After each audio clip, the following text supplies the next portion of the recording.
चलो एडिंग डालो बेटा। Place of supply. New syllabus में ये चैप्टर ऐड हुआ है बेटा। जो ओल्ड सिलेबस था अपना, पुरानी जो स्कीम थी, उसमें चैप्टर नहीं था जीएसटी में। न्यू सिलेबस में इसको क्या करा है बेटा, इन्होंने ऐड करा है। 4 नए चैप्टर ऐड हुए न्यू सिलेबस में, उसमें से ये है। तो नई चीज जब भी आती है, ऑब्वियस सी बात है, एग्जाम के लिए एक्सपेक्टेड तो है ही। चैप्टर भी बहुत बढ़िया है ये। चलो जी, place of supply, total 5 section है। पहले सेक्शन का ओवरव्यू देता हूं। एक तो इसमें पढ़ना क्या है और ये पढ़ क्यों रहे हैं चैप्टर, याद करो। Intrastate supply, interstate supply, location of supplier, place of supply. Location of buyer नहीं था, location of supplier and place of supply ये सेम स्टेट में होती थी तो सीजीएसटी, एसजीएसटी। और अगर ये अलग अलग स्टेट में होती थी या यूनियन टेरिटरी में तो आईजीएसटी। तो वहां पर मैंने बोला था, अभी याद कर लो, प्लेस ऑफ सप्लाई अपने आप में कंप्लीट चैप्टर है। तो अब मैं प्लेस ऑफ सप्लाई चैप्टर पढ़ रहा हूं। क्या रेलेवेंस है इसकी? शुरू करने से पहले क्यों पढ़ रहे हैं इसे? खाली इसलिए नहीं कि सिलेबस में है, किस लिए बनाया हुआ है चैप्टर? इसके थ्रू बस ये पता चलता है कि सप्लाई इंट्रास्टेट है या इंटरस्टेट है, बिल के ऊपर कौन सा टैक्स लगाएं। और इस चैप्टर की कोई रेलेवेंस नहीं बेटा। इसके थ्रू ये पता चलता है कि साहब बिल के ऊपर टैक्स कौन सा लगे। इंट्रास्टेट है तो सीजीएसटी, एसजीएसटी, इंटरस्टेट है तो बेटा आईजीएसटी। ठीक है। सेक्शन के ओवरव्यू। कोई सप्लाई इंट्रास्टेट है, इंटरस्टेट है, डिफाइन करने की पावर किसके पास? अरे बताया था मैंने यार। सप्लाई इंट्रास्टेट है या इंटरस्टेट है, डिफाइन करने की पावर पार्लियामेंट या स्टेट लेजिस्लेचर? पार्लियामेंट। आर्टिकल 269 ए, आर्टिकल 269 ए ने बोला था बेटा कि weather a particular supply is intrastate supply और इंटरस्टेट सप्लाई, ये डिफाइन कौन करेगा? पार्लियामेंट। यानी कि प्लेस ऑफ सप्लाई भी कौन बताएगा? पार्लियामेंट। प्लेस ऑफ सप्लाई भी कौन बताएगा? पार्लियामेंट। सर ऐसा क्यों रखा? अगर स्टेट को पावर दे देते तो हर स्टेट कोशिश करता कि प्लेस ऑफ सप्लाई उसी के स्टेट में आ जाए, क्योंकि डेस्टिनेशन बेस्ड टैक्स है। जहां प्लेस ऑफ सप्लाई होगा उस स्टेट के पास क्या जाएगा बेटा? रिवेन्यू जाएगा। तो अगर स्टेट को पावर दे देते, पहले तो कानून अलग अलग बनते, दिल्ली वाला कुछ अलग बनाता है, यूपी का अलग, एमपी का अलग, और सबकी कोशिश क्या रहती बेटा कि प्लेस ऑफ सप्लाई क्या आ जाए, किसी भी तरीके से हमारे स्टेट में आ जाए। लॉ ने स्यापा खत्म करा है, झगड़े हो जाएंगे भाई, लॉ में मैसअप हो जाएगा, हटाओ इन्हें। ये डिफाइन कौन करेगा साहब? पार्लियामेंट। आर्टिकल 269 ए। तो ये कौन से एक्ट की सेक्शन पढ़ाऊंगा, लॉजिक से सोचो। सीजीएसटी एक्ट की, एसजीएसटी एक्ट की या आईजीएसटी एक्ट की? आईजीएसटी। क्योंकि अगर सी में हो जाए तो पैरेलल एस में चल रहा होता, ये भी तो स्यापा आ जाता ना बेटा। ये सेक्शन कौन से एक्ट की है सारी की सारी? आईजीएसटी। सेक्शन 10 आईजीएसटी एक्ट है ये। 7, 8, 9 में आपको ऑलरेडी पढ़ा चुका हूं। ये कब पढ़ा दी? 7 इंटरस्टेट सप्लाई कब होती है, 8 इंट्रास्टेट सप्लाई कब होती है, 9 supply in territorial water of India, वो जो पानी में नियरेस्ट कोस्टल एरिया, वो सेक्शन 9 थी। अब section 10 place of supply goods का, गुड्स जो डोमेस्टिक है, इंडिया की इंडिया, पीओएस का मतलब यार, हाँ पहले तो ये समस्या है, ये बार बार यूज होगा।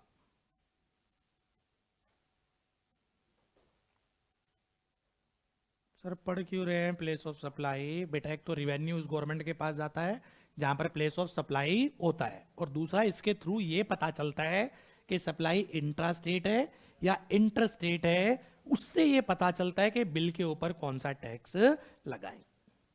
ठीक है जी। सेक्शन 10 किसका है बेटा? प्लेस ऑफ सप्लाई गुड्स का बताता है कि साहब वो भी डोमेस्टिक गुड्स का। Section 11 place of supply goods का बताता है, कौन से वाली? अदर देन डोमेस्टिक क्या बचेगा? इंटरनेशनल को हिंदी में बोलो ना, इंपोर्ट एक्सपोर्ट। इंटरनेशनल, नकल के लिए भी अकल चाहिए, वो भी नहीं है। सर एयरपोर्ट पे होता है ना डोमेस्टिक फ्लाइट, इंटरनेशनल फ्लाइट, चला। इन दोनों में से एक सिलेबस में नहीं है। अब क्या करें यार, मतलब समझ में नहीं आता क्यों आधा अधूरा पढ़ा रहे हैं। और थोड़ा सा प्रेशर था और दे देते प्रेशर, इंपोर्ट एक्सपोर्ट और रख देते, सैपा खत्म हो जाता। एक पैर इधर कर दिया, एक पैर फाइनल में अटका दिया। मतलब क्या तरीका क्या है ये।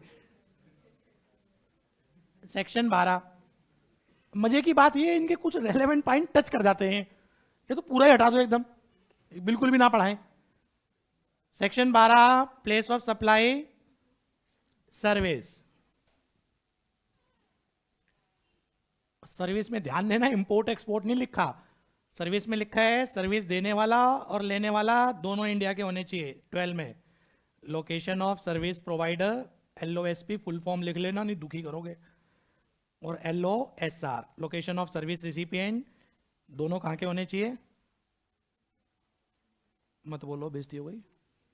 Both must be located in taxable territory, बोले तो इंडिया।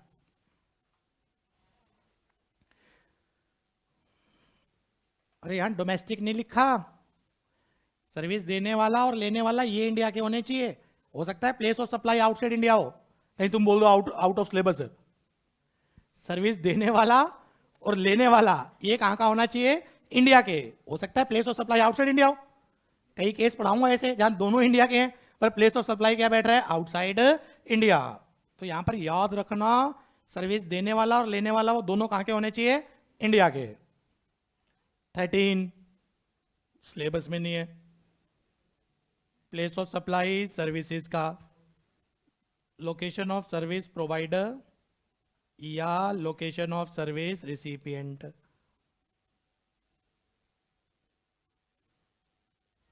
इन दोनों में से कोई एक कहां पर होना चाहिए, आउटसाइड इंडिया।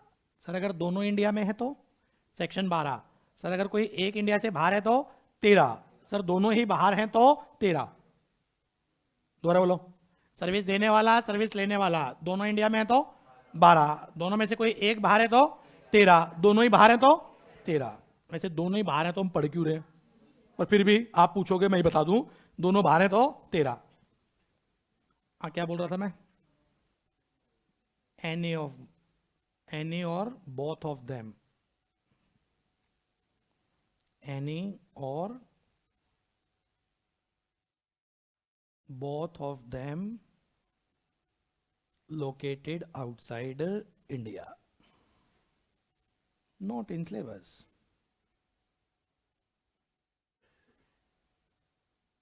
एक है सेक्शन 14, ये भी सिलेबस में नहीं है पर लिस्ट बना रहे हैं तो बना लो।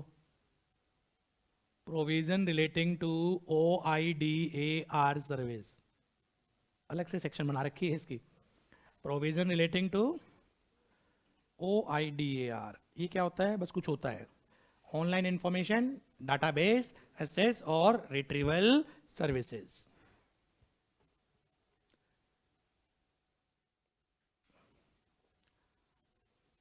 सेक्शन 15 में आपको ऑलरेडी पढ़ा के आ चुका हूं, क्या था, सेक्शन 15 IGST एक्ट की ऑलरेडी पढ़ा के आ चुका हूं, क्या थी, कोई ना कोई एक तो हीरा निकलेगा। सर आपने मना करा था सेक्शन याद नहीं करनी, दुष्ट, तो वैसे तो याद हो जाए थोड़ा बहुत तो। Foreign tourist, supply to foreign tourist by default inter state supply माने जाएगी, याद है ना, वहां लिखा था फॉरेन टूरिस्ट अंडर सेक्शन 15। हाँ हाँ हाँ, सेक्शन 16 भी ऑलरेडी पढ़ा के आ चुका हूं, ये तो बता दो। इंग्लिश वाला जीरो रेटेड सप्लाई सेक्शन 16 में डिफाइन है वो, ZERO, कुछ भी सिलेबस में नहीं है। कुल मिला के पढ़ना क्या है, एक ये 10 और एक ये 12, बस।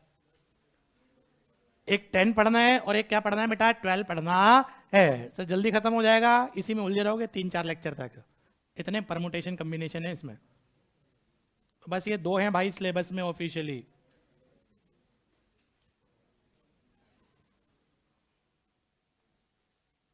करें स्टार्ट, चलो शुरू हो जाओ। हम पढ़ रहे हैं प्लेस ऑफ सप्लाई गुड्स का, सेक्शन 10 पढ़ा रहा हूं मैं आपको, तो इसका मतलब कौन सी होगी ये? डोमेस्टिक। लॉ की लीगल लैंग्वेज पढ़ोगे, वहां लिखा है अदर देन इंपोर्ट एक्सपोर्ट, वहां डोमेस्टिक नहीं लिखा, डोमेस्टिक मैंने नाम दे दिया। लीगल लैंग्वेज में लिखा है अदर देन इंपोर्ट एक्सपोर्ट, तो अपनी तरफ से नाम दे दिया जो इंडिया की इंडिया में है, डोमेस्टिक। इसकी 6 सिचुएशन है, 10(1)A, 10(1)B, 10(1)C, 10(1)CA इस साल से आई है, 10(1)D और 10(1)E। अभी फोकस केवल 10(1)A। क्या पढ़ रहे हैं हम? Place of supply. किसका प्लेस ऑफ सप्लाई? गुड्स का प्लेस ऑफ सप्लाई क्या माना जाए। सब फर्क क्या पड़ेगा? फर्क ये पड़ेगा बेटा, अगर वो प्लेस ऑफ सप्लाई और location of supply same state में है तो CGST SGST, अलग अलग स्टेट में तो IGST। अति सुंदर। 10(1)A की हेडिंग है supply involve movement of goods. Supply ऐसी है जिसमें गुड्स की मूवमेंट इन्वॉल्व होगी। Supply involve movement of goods. Supply ऐसी है जिसमें गुड्स की मूवमेंट क्या होगी बच्चे? इन्वॉल्व होगी। एक एक एग्जांपल लिख लो ताकि फ्यूचर में जब रिवाइज करो तो तेजी से रिवाइज हो जाए। Delivery at buyer premises,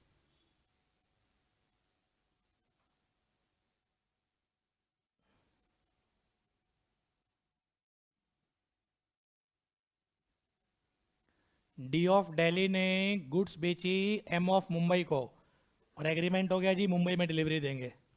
D of Delhi goods बेची किसको बेटा? M of Mumbai. ये डी मतलब नाम, एम मतलब नाम। डी ऑफ दिल्ली गुड्स बेची एम ऑफ मुंबई और एग्रीमेंट हो गया बेटा डिलीवरी कहां पर देंगे? मुंबई में डिलीवरी देंगे। कस्टमर इज द किंग, वो कह रहा है जी मुझे डिलीवरी यहीं पे चाहिए, वहीं देंगे। वो कह रहा है रेट बताओ ना आप, आपका जो मन करे आप रेट बताओ, पर डिलीवरी मुझे क्या चाहिए? मेरे प्रीमाइसेस पे चाहिए। मैंने भी आइडिया लगा लिया, 100 रुपए की गुड्स है, 2 रुपए मेरा किराया का खर्चा आता है, मैंने भी बोल दिया 105 रुपए। बोला डन, थोड़ा सा मैं भी कमाऊंगा। मैंने बोल दिया 105, उसने कर दिया डन, भेजो जी मुंबई में माल भेजो। फट्टे मारो बेटा। प्लेस ऑफ सप्लाई क्या होना चाहिए? डेस्टिनेशन बेस्ड टैक्स है मेरे एग्जाम्पल में। डी ऑफ दिल्ली, इसने गुड्स बेची है बेटा एम ऑफ मुंबई को, डिलीवरी मुझे कहां देनी है बेटा? मुंबई में डिलीवरी देनी है। एक्सपर्ट महापंडित क्या कहते हैं बेटा? मुंबई क्यों? जीएसटी ओरिजिन बेस्ड नहीं है बेटा, जीएसटी क्या है साहब? डेस्टिनेशन बेस्ड टैक्स है। अब इसे इंग्लिश में कैसे लिखूं? तो लिख दो मुंबई, दिक्कत क्या है? ये तो एग्जांपल था ना, एक इंग्लिश में तो बनाओ। Place where movement of goods start, नहीं नहीं नहीं नहीं, place where movement of goods continue, ना ना ना ना ना, place where movement of goods terminate, terminate terminate, यही लो है, लिख दो। प्लेस ऑफ सप्लाई क्या होगा? Place where movement of goods terminate, place where movement of goods terminate. Destination based tax को दिमाग में रखते हुए बनाया बेटा ये कि जहां गुड्स की मूवमेंट टर्मिनेट होगी वहां पर क्या माना जाएगा साहब? Place of supply. ऊपर ध्यान दो, फिर एग्जांपल लिखवाऊंगा मैं। डी ऑफ दिल्ली ने गुड्स बेची थी एम ऑफ महाराष्ट्र को, डिलीवरी दी थी बेटा महाराष्ट्र में, प्लेस ऑफ सप्लाई महाराष्ट्र, ये क्वेश्चन नहीं है। डी ऑफ दिल्ली ने माल बेचा एम ऑफ महाराष्ट्र को, महाराष्ट्र वाले ने बेटा रिक्वेस्ट कर दी मुझे डिलीवरी चाहिए मेरी फैक्ट्री कर्नाटका में। क्वेश्चन समझ में आ रहा है क्या है? हो सकता है उसकी फैक्ट्री अलग हो, कॉर्पोरेट ऑफिस तो कहां खोल रखा है बेटा उसने? मुंबई। नालायक ने फैक्ट्री कहां खोल रखी है साहब? कर्नाटका में। उसने रिक्वेस्ट कर दी डिलीवरी मुझे कहां चाहिए? कर्नाटका में चाहिए, आप रेट बताओ। ठीक है भाई, मैं तो कहीं मर्जी डिलीवरी ले ले, मेरा तो माल बिकना चाहिए। सानू की मैंने डिलीवरी कहां दे दी बेटा? कर्नाटका। एक्सपर्ट महापंडित, प्लेस ऑफ सप्लाई क्या मान लिया जाएगा बेटा? कर्नाटका मान लिया जाएगा। सर फोन तो मुंबई ऑफिस से करा है, अरे फोन कहां से करा है मैं ये थोड़ी ना पढ़ा रहा हूं। गुड्स की मूवमेंट कहां टर्मिनेट हो रही है? Sir payment head office Mumbai से आ रही है, अरे मैं ये थोड़ी ना पढ़ा रहा हूं पेमेंट कहां से आ रही है। गुड्स की मूवमेंट कहां टर्मिनेट हो रही है? पेमेंट तो हो सकता है होल्डिंग कंपनी कर रही हो, उससे क्या लेना देना बेटा? पेमेंट तो आपके पेरेंट्स कर रहे हैं मुझे, अरे आपने थोड़ी ना पेमेंट करी है। सर कंसिडरेशन थर्ड पर्सन से भी आ सकता है क्या? हाँ, सबसे लाइव एग्जांपल तो आप ही है, आपने बड़ी मुझे पेमेंट करी है, आपके अपने ठिकाने नहीं है। पेमेंट तो आप भी पेरेंट्स से ले रहे हो ना बेटा। हाँ चलो जी, तो यहाँ पेमेंट कौन कर रहा है उससे कुछ लेना देना नहीं है, प्रैक्टिकल क्वेश्चन में उलझा देगा वो पकड़ पकड़ के। इतनी इंग्लिश सजा देते हैं नालायक। डी ऑफ दिल्ली ने माल बेचा M of Mumbai, M of Mumbai is the head office, वहां से फोन आया था, अकाउंट्स वहां बन रहे हैं, पेमेंट वहां से हो रही है, वो डिलीवरी ले रहा है के ऑफ कर्नाटका में, प्लेस ऑफ सप्लाई बताओ, और फिर डिस्टर्ब करेगा बाजू वाला बच्चा। क्या था यार, पेमेंट तो मुंबई से आ रही है, आंसर तो पता है तुम्हें कर्नाटका, पर वो बाजू वाला है, तुम कंफर्म करोगे ना यार पेमेंट तो मुंबई से आ रही है, सर ने ऐसा क्या बताया था? सर ने कुछ बताया नहीं था, सर तो केवल क्या बता रहे हैं, जहां गुड्स की डिलीवरी क्या हो रही है बेटा, टर्मिनेट होती है। कितना मर्जी घुमाता रहे, घूमना मत, ठीक है। तो crux of the matter, location of buyer is not relevant, what the relevant is place where movement of goods terminate. इसमें कोई दिक्कत? तो एक दो एग्जाम्पल बनाता हूं, आप मुझे बताना बेटा प्लेस ऑफ सप्लाई क्या हो, पहला तो ये बताना, दूसरा ये बताना नेचर ऑफ सप्लाई क्या हो, इंट्रा स्टेट या इंटर स्टेट, वो भी तो चेक करूं कीटाणु जिंदा या नहीं है, फिर तीसरा ये बताना टैक्स कौन सा लगे। सर हम बता पाएंगे? हाँ इतना तो विश्वास है मुझे यार। एक कॉलम बनाओ लोकेशन ऑफ सप्लायर, ये कहां का है भाई? एक कॉलम बनाओ लोकेशन ऑफ बायर, ये कहां का है भाई? एक बार कॉलम देख लो कहीं काटा पीटी हो, मेरे पास तो स्क्रॉल है, मैं तो आगे बढ़ जाऊंगा, पहले मुझे सोचने दो ना। एक कॉलम बना लो place of supply, place where movement of goods terminate, place where movement of goods terminate, देख लो एक बार, रुक जाओ नालायको। फिर बना लो प्लेस ऑफ सप्लाई क्या होगा, अति सुंदर। फिर बनाओ नेचर ऑफ सप्लाई क्या होगा, इंट्रा या इंटर। और फिर आप मुझे ये बताओ इसके हिसाब से टैक्सेस कौन से लगेंगे, लिख लो। कॉम्प्रिहेंसिव रिवीजन हो जाएगी ना, क्या दिक्कत है?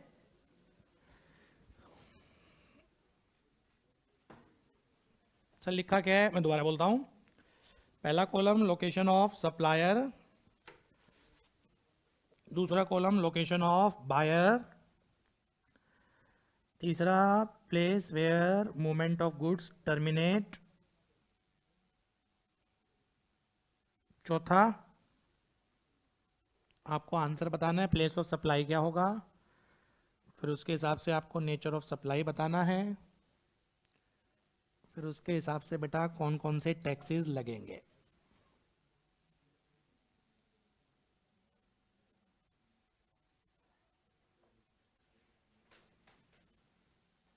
ओके रिपोर्ट,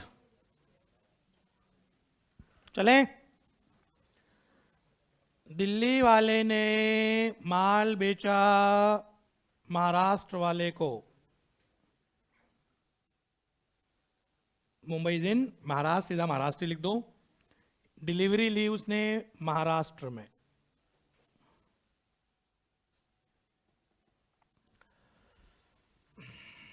बोलो साथ साथ आंसर दो। पहले तो बताओ प्लेस ऑफ सप्लाई क्या होगा? हाँ जी महाराष्ट्र, जहां का बायर होता है। हाँ कर रहा है 9 लाख, धक्का दे से। अरे महाराष्ट्र क्यों, ये वाला महाराष्ट्र या ये वाला महाराष्ट्र? ये कौन से वाला महाराष्ट्र लिया है मैंने? ये वाला, ये भी तो पता रहे ना, जहां पर मूवमेंट ऑफ गुड्स टर्मिनेट हुई है। सर इससे क्या लेना देना है फिर? ये मन का वहम है, इसे पढ़ना भी मत एग्जाम में, कुछ नहीं लेना देना इसका, ठीक है जी।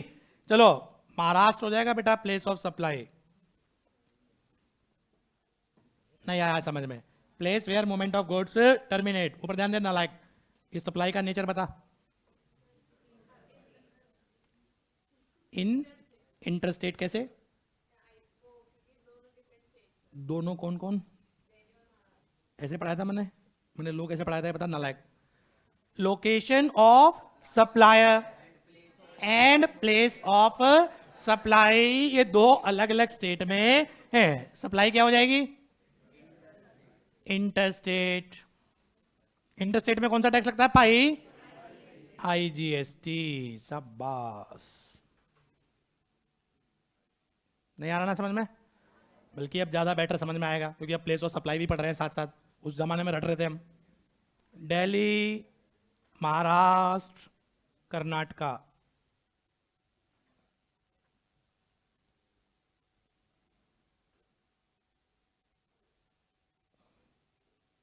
अरे बोलो, क्या हो जाएगा भाई? Place where movement of goods terminate. Place of supply क्या होगा? Place where movement of goods terminate. कहां टर्मिनेट हो रही है बेटा? कर्नाटका में। ठीक है जी। अब आओ नेचर ऑफ सप्लाई चेक करते हैं। Location of supplier is in Delhi, place of supply is in Maharashtra. दो अलग अलग स्टेट है, अलग अलग। कर्नाटका, सॉरी बोल तो दिया। Place of supply is in Karnataka. दो अलग अलग क्या है बेटा? स्टेट है। अलग अलग स्टेट है तो भाई इंटर, कौन सा टैक्स लगेगा भाई? आईजीएसटी। सर बेचने वाला दिल्ली का, खरीदने वाला मुंबई का, वो कह रहा है पर मुझे डिलीवरी मेरी दिल्ली वाली फैक्ट्री में ही दे दो, मेरी दिल्ली में भी फैक्ट्री है। हो सकता है ना सर? सब कुछ हो, तुम इंटर में हो ये हो रहा है, मजे की बात। ये तो फिर भी क्वेश्चन है। चलो बोलो, दिल्ली कौन सी? सप्लायर वाली या मूवमेंट ऑफ गुड्स वाली? Sir place of supply Delhi होगा, दिल्ली। नेचर ऑफ सप्लाई बताओ। Location of supplier is in Delhi, place of supply is in Delhi. Intra state, intra state. और दिल्ली स्टेट है, यूनियन टेरिटरी है? स्टेट। कौन सा टैक्स लगेगा? सीजीएसटी और एसजीएसटी। ठीक है।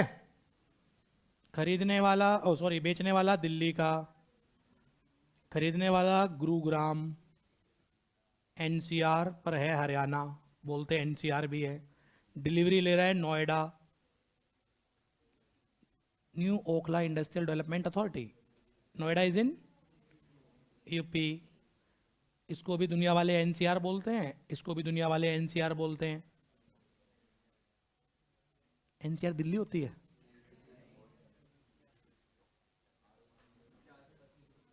एनसीआर को दिल्ली बोलते हैं नहीं बोलते हैं, बस ये बताओ। मैं इसलिए प्रैक्टिस करा रहा हूं ये। और नहीं सर, वो इंग्लिश का एक वर्ड है, वो दिल्ली थोड़ी ना है वो। सर मतलब वहां केजरीवाल जी थोड़ी ना चलेगी उनकी, गुरुग्राम में है, नोएडा में। चलो एनी आओ, आ जाओ। एनसीआर कंफ्यूज करने के लिए है। Noida is in UP, Gurugram is in Haryana. चलो बोलो। हाँ जी। Place of supply, place where movement of goods terminate, Noida UP. Inter state, क्योंकि सप्लाई दिल्ली का है, प्लेस ऑफ सप्लाई यूपी है। इंटर स्टेट क्या लगेगा भाई?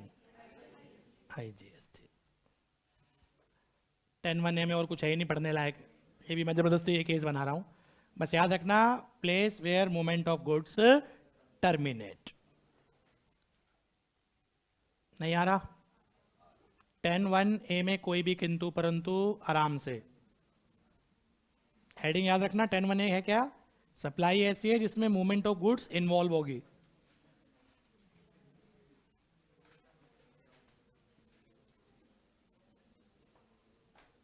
चले 10(1)B, इसमें पता नहीं बच्चे क्यों उलझे रहते हैं, नालायक। 10(1)B इसको बोलते हैं bill to, ship to model.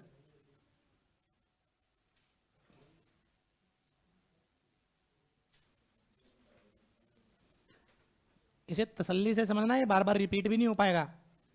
Bill to ship to model. Practical life में ऐसा होता है कि बिलिंग तो दो है, डिलीवरी एक है। कई बार ऐसी सिचुएशन हो जाती है प्रैक्टिकल लाइफ में जहां बिलिंग तो दो है पर डिलीवरी क्या है बेटा आपकी? एक है।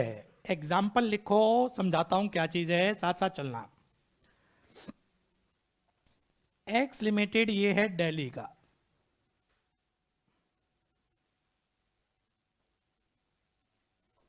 इसने गुड्स बेची बेटा, इसने सप्लाई करी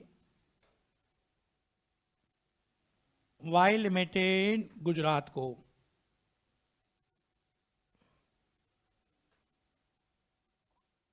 एक्स लिमिटेड ने सप्लाई किसको करी है बेटा? वाई लिमिटेड गुजरात को। तो एक तो सप्लाई हो गई किससे किसको? एक्स से वाई को। ये सेम गुड्स वाई लिमिटेड ने बेच दी जेड लिमिटेड को Noida UP.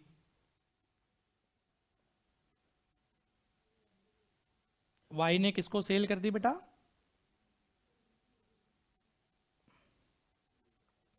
Z limited Noida को। वाई ने दिमाग लगाया, यार ये गुड्स मैं दिल्ली से कहाँ मंगाऊंगा? गुजरात मंगाऊंगा। और फिर मैं गुजरात से कहाँ भेजूंगा इसे? नोएडा भेजूंगा। टाइम वेस्ट होगा, ट्रांसपोर्टेशन कॉस्ट क्या होगी? ड्रेस्टिकली वेस्ट होगी। उसने दिल्ली वाले को बोला, ओ भाई तू ये गुड्स उठा और डिलीवरी भेज दे नोएडा। दिल्ली से नोएडा नज़दीक है। मजे की बात है ये ईस्ट दिल्ली का था, वहां से तो नोएडा बिल्कुल ही नज़दीक है, 10 ही किलोमीटर है, 10-12 ही होगा, इससे ज़्यादा थोड़ी ना बेटा। कहानी समझ में आ रही है? सिनेरियो क्या है? एक्स ने माल किसको बेचा है? वाई को। वाई ने किसको बेचा है? जेड को। सेल दो हैं पर डिलीवरी क्या है बेटा? एक है। डिलीवरी क्या है साहब? एक है। सर डिलीवरी एक क्यों है? बिजनेसमैन ने दिमाग लगाया, यार टाइम वेस्ट होगा, गुजरात तक आने में पहले टाइम लगेगा 10-12 दिन बेटा, ट्रक धीरे धीरे पहुंच रहे हैं साहब, वहां पर लोडिंग अनलोडिंग में टाइम लगते हैं। फिर वाई से फिर दोबारा नोएडा में भेजो, टाइम वेस्ट पैसा वेस्ट। एक्स को बोल दिया भाई तो गुड्स की डिलीवरी किसके नाम कर दे? जेड के नाम क्या कर दे? इसको डिलीवर कर दे। लॉ की लैंग्वेज में इसको बोलते हैं थर्ड पर्सन। अरे ये नाम है खाली, थर्ड पर्सन बोला जाता है इसको, ठीक है? ये फर्स्ट मान लो, ये सेकंड मान लो, पर इनके कोई नाम नहीं है। ये तो तीन है इसलिए मैं आपको दिखा रहा हूं। इसका नाम बस क्या है? Third person. आप एक्स हैं, आप एक्स, एक्स के चार्टर्ड अकाउंटेंट, कंपनी सेक्रेटरी, मुंशी जी हैं आप एक्स के। एक्स बिलिंग किसके नाम करेगा? वाई के नाम या जेड के नाम? तो उसका तो बाहर वाई है। एक्स बिलिंग करेगा किसके नाम? ये बिलिंग है, बिलिंग महसूस करें, बिलिंग इसके नाम। एक्स माल किसको भेजेगा? शिपमेंट इसके नाम, इसलिए इसको बोलते हैं bill to ship to. Billing किसी और के नाम, शिपमेंट किसी और के नाम। 10(1)(b जो लिखा हुआ है वो एक्स के एंगल से पढ़ रहे हो? 10(1)(b जो लिखा हुआ है वो किसके एंगल से पढ़ रहे हो बेटा? एक्स के एंगल से। ये वाई को दिक्कत नहीं आएगी, वाई तो सीधा 10(1)(a लगा देगा, place where movement of goods terminate. अगला बिल किसको किससे बनेगा? वाई भी तो बना रहा होगा जेड को। तो सप्लाई 1 मैं अलग अलग लिख देता हूं। सप्लाई 1 किससे किसको हुई है भाई? X limited to Y limited. X is of Delhi, Y limited को बोलते हैं थर्ड पर्सन। कहां का है बेटा ये? गुजरात। थोड़ा स्पेस छोड़ लेना, 4-5 लाइनें, आंसर भी दूंगा ना मैं। सप्लाई 2 किससे किसको हुई है? Y limited to Z limited. Y कहां का था? और ये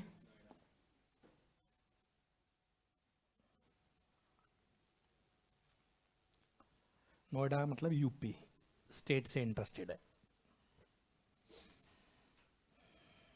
एग्जाम में परेशान मत हो जाना, वो सिटी से परेशान नहीं करेगा। स्टूडेंट से ये एक्सपेक्ट नहीं है कि सिटी भी कहाँ है ये पता लगाओ। सिटी का नाम देगा तो ब्रैकेट में स्टेट भी देगा वो, ठीक है ना? हैदराबाद, हमें नहीं पता कहाँ पर है। कहाँ पर है? आंध्र प्रदेश में, तेलंगाना। तेलंगाना में आ गया ना अब तो, यार मैं ही कंफ्यूज हो गया। ब्रैकेट में लिखा आएगा तेलंगाना में यार, आंध्रा की तो वो होगी ना। अमरावती किसकी है? अमरावती या तो तेलंगाना का, हैदराबाद, देख लेना, होमवर्क अपने को एग्जाम में मिलेगा। चलो एनी हाउ, अब ध्यान से आओ बेटा, ध्यान से। एक्स बिलिंग किसके नाम कर रहे हैं? वाई के नाम। एक्स बेटा शिपमेंट किसके नाम कर रहे हैं? जेड के नाम। अब एक्स को क्या दिखाना है? अपना प्लेस ऑफ सप्लाई, क्योंकि इससे पता चलेगा ये क्या सप्लाई है, इंट्रा स्टेट है या इंटर स्टेट है। फट्टे मारो बेटा, क्या होना चाहिए एक्स का प्लेस ऑफ सप्लाई?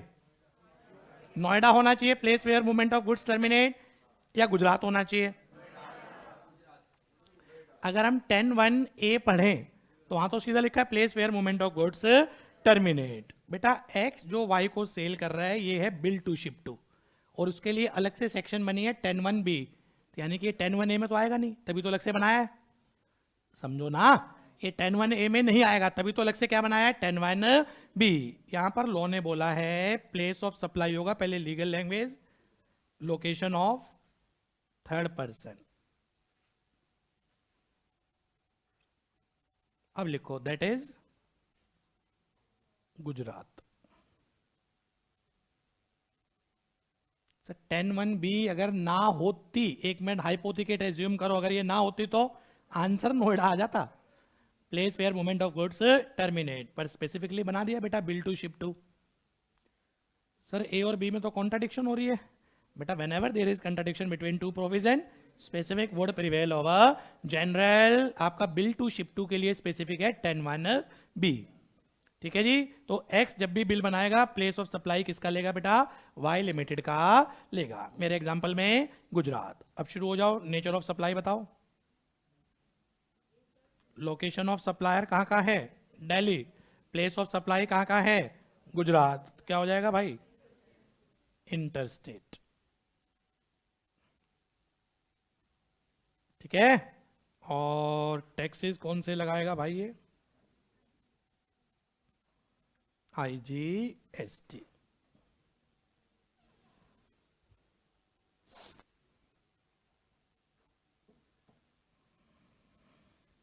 ये है साहब, कहाँ लिखा है ये 10(1)(b) में, ये भी तो पता होना चाहिए ना, लोकेशन ऑफ थर्ड पर्सन। बेटा एक्स से वाई को कोई भी दिक्कत, जो एक्स से वाई को सप्लाई हुई है, ये 10(1)(a) से गवर्न नहीं होगा बेटा, ये bill to ship to model है। ये किससे आ जाएगा साहब आपका, ये आएगा बेटा 10(1)(b), location of third person. Clear. Exam में लिख के आना लोकेशन ऑफ थर्ड पर्सन, मन मन में रिवाइज करते रहना वाई की location. End of the day answer भी तो आनी चाहिए एग्जाम में जल्दी जल्दी, ठीक है ना, मन मन में चलता रहे वाई की लोकेशन। ठीक है जी, इस पे आना जरा। वाई लिमिटेड बेटा किसको सप्लाई कर रहा है, जेड लिमिटेड को। तो ये नॉर्मल केस है, ये बिल टू शिप टू नहीं है, तो इस केस में क्या लग जाएगा बेटा 10(1)(a). प्लेस ऑफ सप्लाई क्या होगी, प्लेस वेयर, पहले लो बोला करो, place where movement of goods terminate, that is Noida UP. अब बोलो भाई nature of supply. Nature of supply के लिए दो चीज देखते हैं, location of supplier and place of supply. Location of supplier कहाँ का है, गुजरात। प्लेस ऑफ सप्लाई कहाँ का है, नोएडा यूपी। अलग अलग स्टेट हो गए बेटा, तो नेचर ऑफ सप्लाई क्या हो जाएगा, इंटरस्टेट। इंटरस्टेट होता है तो कौन सा टैक्स लगता है, टैक्सेस लेवी IGST।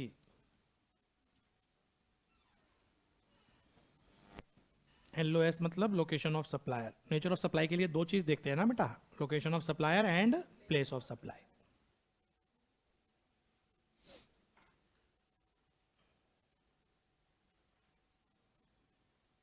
नहीं आया ना, बोलो पक्का। एक आप ट्राई करोगे, चलो सर एग्जाम में ऐसे डायग्राम बनाएगा, ये आपको बनाना है, एग्जाम में डायग्राम नहीं आएगा। एग्जाम्पल अभी सीख रहे हो, डायग्राम से ही बना देता हूं। X limited Kanpur, Kanpur is in UP. इसने माल बेचा वाई लिमिटेड तमिलनाडु। तमिलनाडु वाले ने सप्लाई कर दी, ये S1, S1 का मतलब सप्लाई 1। ये S2, इसने माल बेच दिया जेड लिमिटेड लखनऊ वाले को।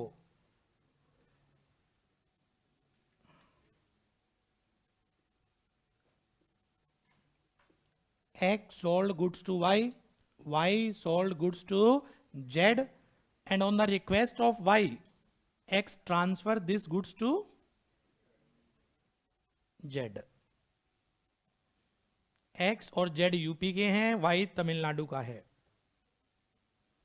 X limited sold out goods to Y limited who subsequently sold out these goods to Z Limited on the request of Y Limited, X Limited delivers such goods directly to Z Limited.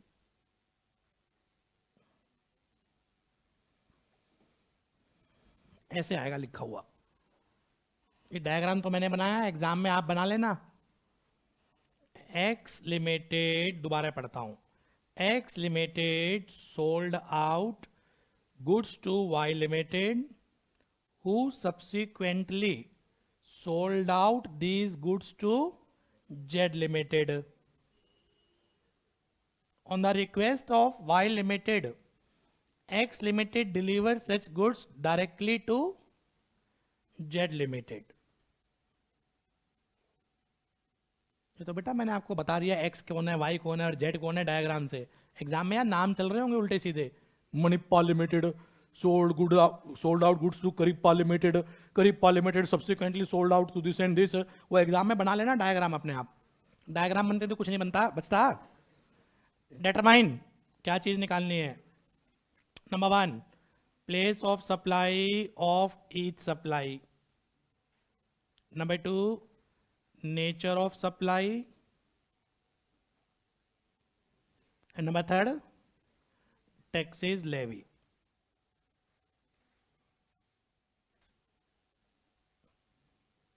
All working should form part of your answer। 6 mark. बेटा मैं online hang तो नहीं हो गया, कुछ लफड़ा आ रहा है, कुछ ओके कर दूं?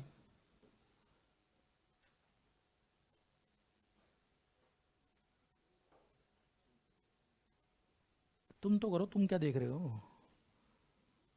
टेस्ट हो रहा है, टेस्ट चेक करूं। एक एक चीज प्रॉपर ढंग से लिखना। कितने दिन हो गए चेक ही नहीं कर रहा मैं। सर निकालना क्या है? Place of supply, nature of supply, taxes levy.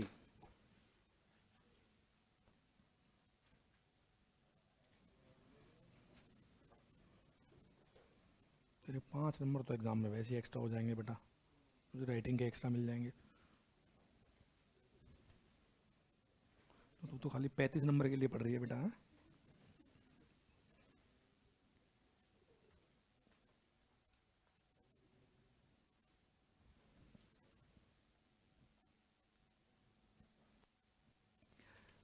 Comment वेमेंट proper पास करना।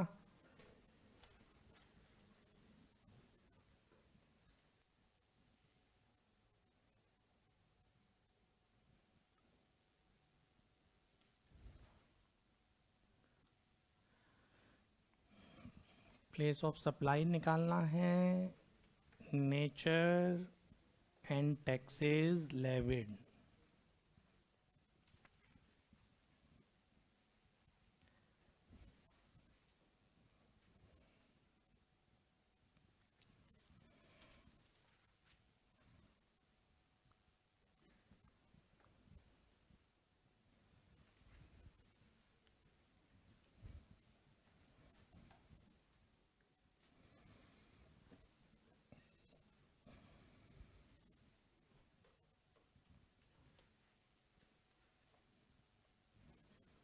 बिल के ऊपर प्लेस ऑफ सप्लाई भी लिखना पड़ता है। जो जीएसटी के बिल बनते हैं ना, उसमें प्लेस ऑफ सप्लाई भी आता है।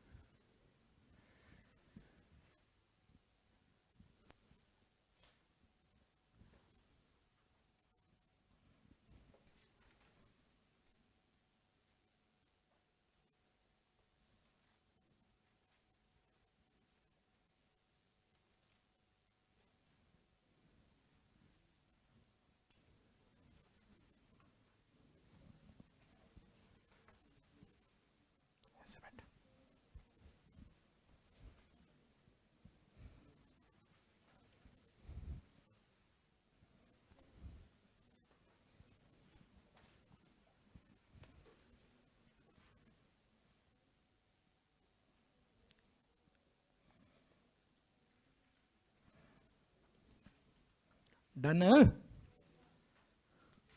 पूरा।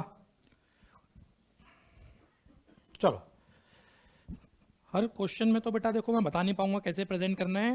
हर चैप्टर में 2 या 3 बार ले लिया करूंगा कि प्रेजेंट कैसे करना है, ठीक है ना। अब जैसे ये क्वेश्चन अगर एग्जाम में आए तो कैसे प्रेजेंट करें। In the given problem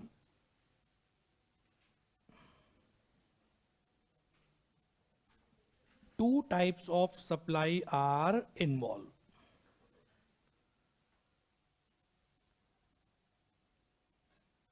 In the given problem, two types of supply are involved.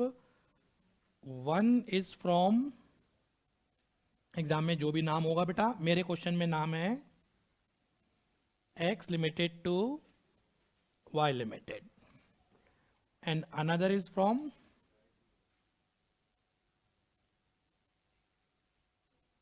y limited to z limited.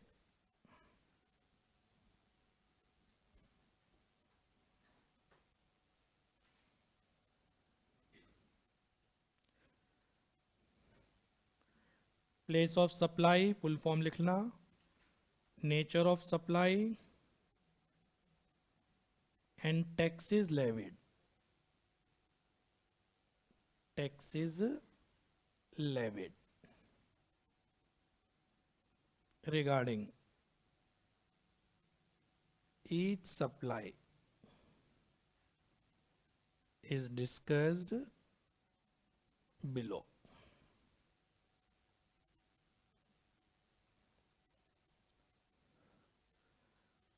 सबसे पहला, supply by x limited to y limited.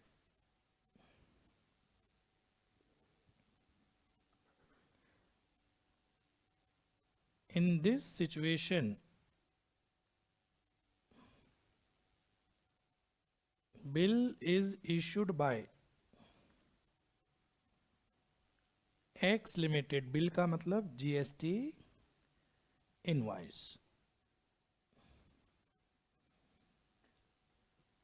In this situation,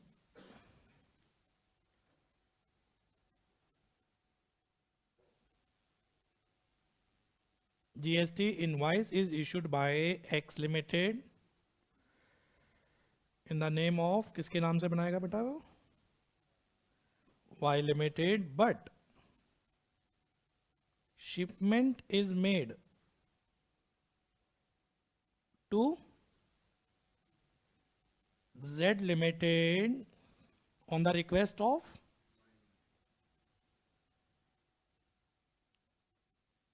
Y limited. This situation is known as bill to ship to model. This situation is known as bill to ship to model. Place of supply of bill to ship to model is the location of third person, that is buyer of X limited. X limited का जो भी buyer है अपने example में Y limited, उस buyer को तो बोलते हैं थर्ड पर्सन, Y को ही क्या बोलते हैं बेटा, थर्ड पर्सन. मैं दोबारा बोलता हूं, in this situation bill is issued by X limited in the name of Y limited, but shipment is made to Z limited on the request of Y limited. This situation is known as bill to ship to model. अब आगे लिख दिया जी, bill to ship to model का place of supply क्या होता है, location of third person, किसकी लोकेशन, उसके बायर की लोकेशन, वाई की लोकेशन, तो therefore place of supply क्या था बेटा, वाई की लोकेशन क्या थी, Tamil Nadu.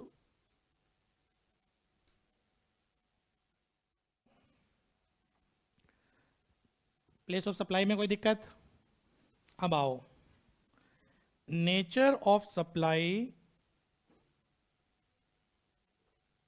Depend upon two factor, number one is location of supplier and number two is place of supply। Nature इसी चीज पे डिपेंड करता है ना बेटा, स्टार्टिंग में पढ़ा दिया था ये तो यार। हाँ, nature of supply depend upon two factor, location of supplier and place of supply. Here location of supplier is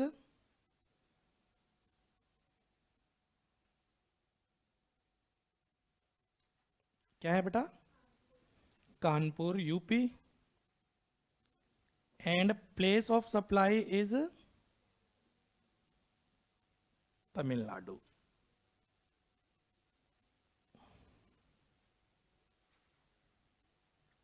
Here location of supplier is Kanpur and place of supply is Tamil Nadu.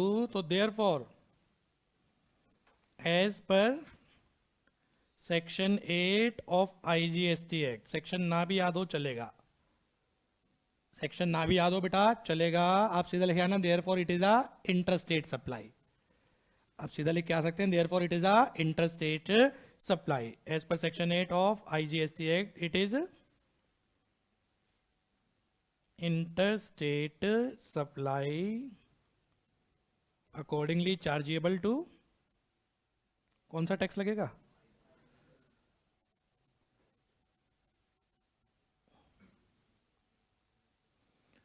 accordingly chargeable to IGST।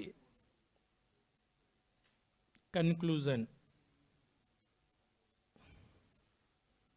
तीन चीजें पूछी थी, पहला place of supply Tamil Nadu, दूसरा nature of supply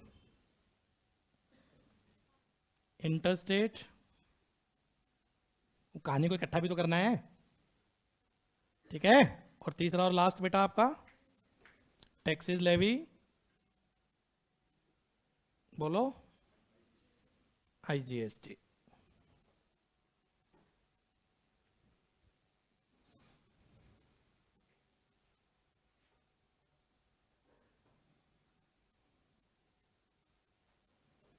ऐसे comment pass करना बेटा,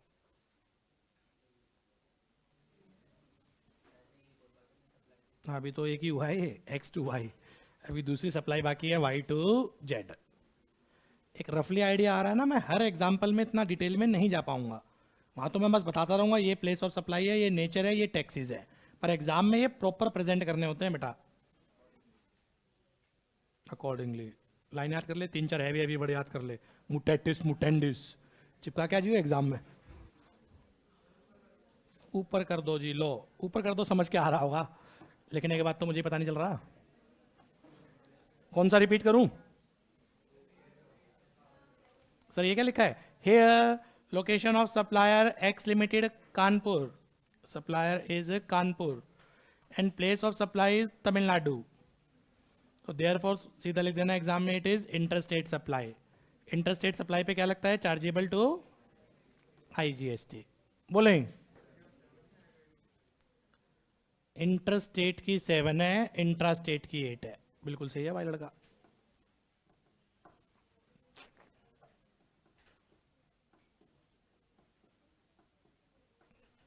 अरे मैं बढ़ूं आगे, चलो सेक्शन 10 निपटानी है आज पूरी, अब जल्दी से आओ। सप्लाई 2 कौन सी थी, Y limited to Z limited, ये बिल टू शिप टू नहीं है, ये बिल टू शिप टू नहीं है, ये नॉर्मल केस है 10(1) है, normal case covered under section 10(1)(a। Comment pass करते रहना, मैं तो जरा आपको रेलेवेंट फैक्ट्स बताता रहता हूं। Governing section 10(1)(a), place of supply law बताना, स्टेट नहीं, place where movement of goods terminate, that is क्या था भाई, लखनऊ यूपी। एग्जाम में सजा देना पूरा। नेचर ऑफ सप्लाई, इसके लिए दो चीज चेक करते हैं, क्या क्या, location of supplier and place of supply. Supplier कहां का है भाई, Tamil Nadu. Place of supply Lucknow UP. क्या हो गया भाई, ये भी इंटरस्टेट। रट मत लेना, बिल टू शिप टू में हमेशा ही इंटरस्टेट होता होगा। ये तो एग्जाम्पल मैं ऐसे बना रहा हूं, तुम रट्टू तोते हो तुम। सर दो एग्जाम्पल दिए, दोनों का क्रक्स ये नजर आ रहा है कि इंटरस्टेट होता है। ये तो एग्जाम्पल ऐसे बन रहे हैं। ठीक है जी, नेचर हो गया। तो टैक्सेस लेवी बोलना, IGST।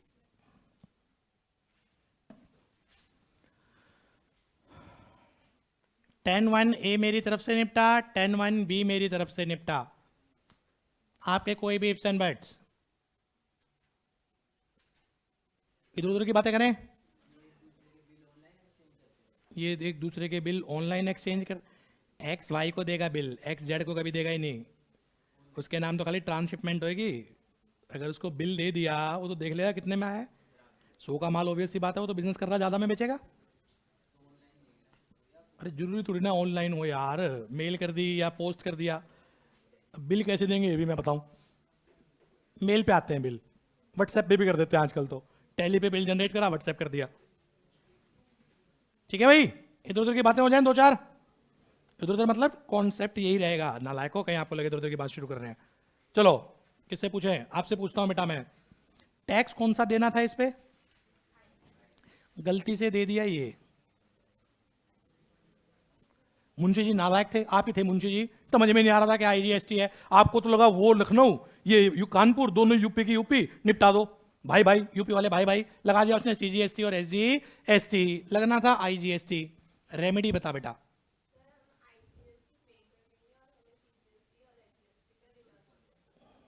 पढ़े लिखे बच्चे हैं भाई। सर इस पढ़ा दिया था क्या मैंने? अच्छा, मैं खुश हो गया यार, इतना बढ़िया आंसर आ गया। अगर tax wrongfully paid, tax wrongfully paid देना था आई, दे दिया गलती से ये, तो इस केस में क्या होगा भाई, जो ओरिजिनल देना है वो जमा करवा, और जो गलत पे कर दिया उसका क्या क्लेम कर लो साहब, रिफंड क्लेम कर लो। रुक जाओ, ये गलती पकड़ में आई 3-4 महीने के बाद, इंटरेस्ट लगेगा जब मैं जमा कराऊंगा। ओ भाई साहब, वैसे इंटरेस्ट बाय डिफॉल्ट होता है, हर जगह चालू है, जरा सा भी ड्यू डेट अगर निकल जाए। एक एक्सेप्शन है, वो ये है टैक्स रॉन्गफुली पेड। इस केस में कुछ नहीं करना, जो सही वाला है वो जमा करवा दो, जो गलत वाला है रिफंड क्लेम कर लो। और जब जमा कराओगे तो इंटरेस्ट जमा नहीं करवाना। बहुत बढ़िया यार, मजा आ गया। ये कब पढ़ा दिया था मैंने, उसी जमाने में निपटा दिया था क्या? तो एक काम आती है आगे की आगे चीजें। ये फिर दोबारा रिपीट करूंगा इंटरेस्ट पे। ऐसा कौन सा केस है जहां इंटरेस्ट नहीं लगता, पेमेंट लेट हो रही है पर इंटरेस्ट नहीं लगता, फिर वहां रिपीट होगा ये। चले आगे 10(1)C पे आए। 10(1)A और 10(1)B में कोई क्वेरी है बेटा, पूछ लो। सर पहले वाला एग्जांपल दिखा दो। पहले वाला कौन सा? ये ऑनलाइन के दुखी अलग है। तो पहले वाला मतलब ये वाला कह रहा है क्या भाई? स्क्रीनशॉट ले ले जल्दी से। स्क्रीनशॉट नहीं आता क्या इसमें ऑनलाइन में? अरे अच्छा, ऑनलाइन जब लाइव चल रहा है उसमें स्क्रीनशॉट नहीं होता? ये भी सही है यार, सिक्योरिटी फीचर। चला शांत। 10(1)C, supply does not involve, इसे ढंग से समझना क्योंकि अगला है 10(1)CA। तो एक तो समझो, अब लो के स्टूडेंट हो गए बेटा आप लोग। सर सी के बाद अमेंडमेंट आई है सी और डी के बीच में, यानी कि उसके कुछ ना कुछ कनेक्शन सी से भी हो सकता है और डी से भी हो सकता है, तभी तो उसके बीच में आई होगी ना। ये ए के बाद क्यों नहीं आई या ई के बाद क्यों नहीं आई, एफ क्यों नहीं बना दिया नया पॉइंट? नया पॉइंट आया है सी ए, तो कुछ ना कुछ कनेक्शन उसका सी से भी हो सकता है या डी से भी हो सकता है। सी से ज्यादा है कि सी के बाद आया है, देखेंगे। 10(1) सी पे आओ पहले। सप्लाई,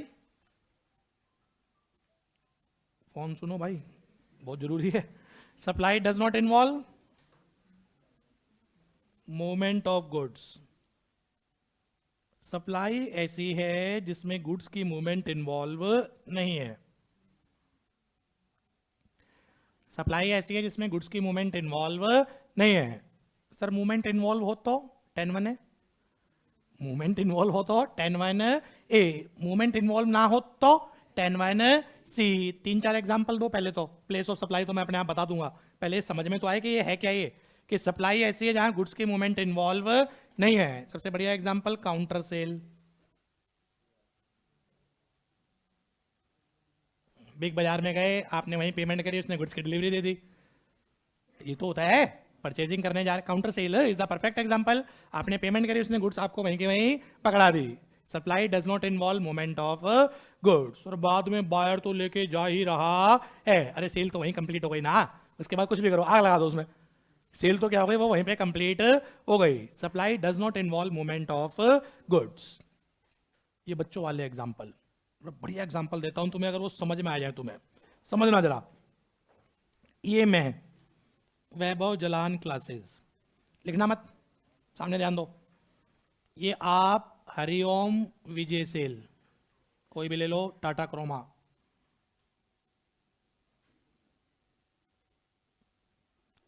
वैभव जलान क्लासेस ने हरिओम विजय सेल से 10 एसी किराए पे लिए। गर्मियों में मिलते हैं ना, हाँ करो।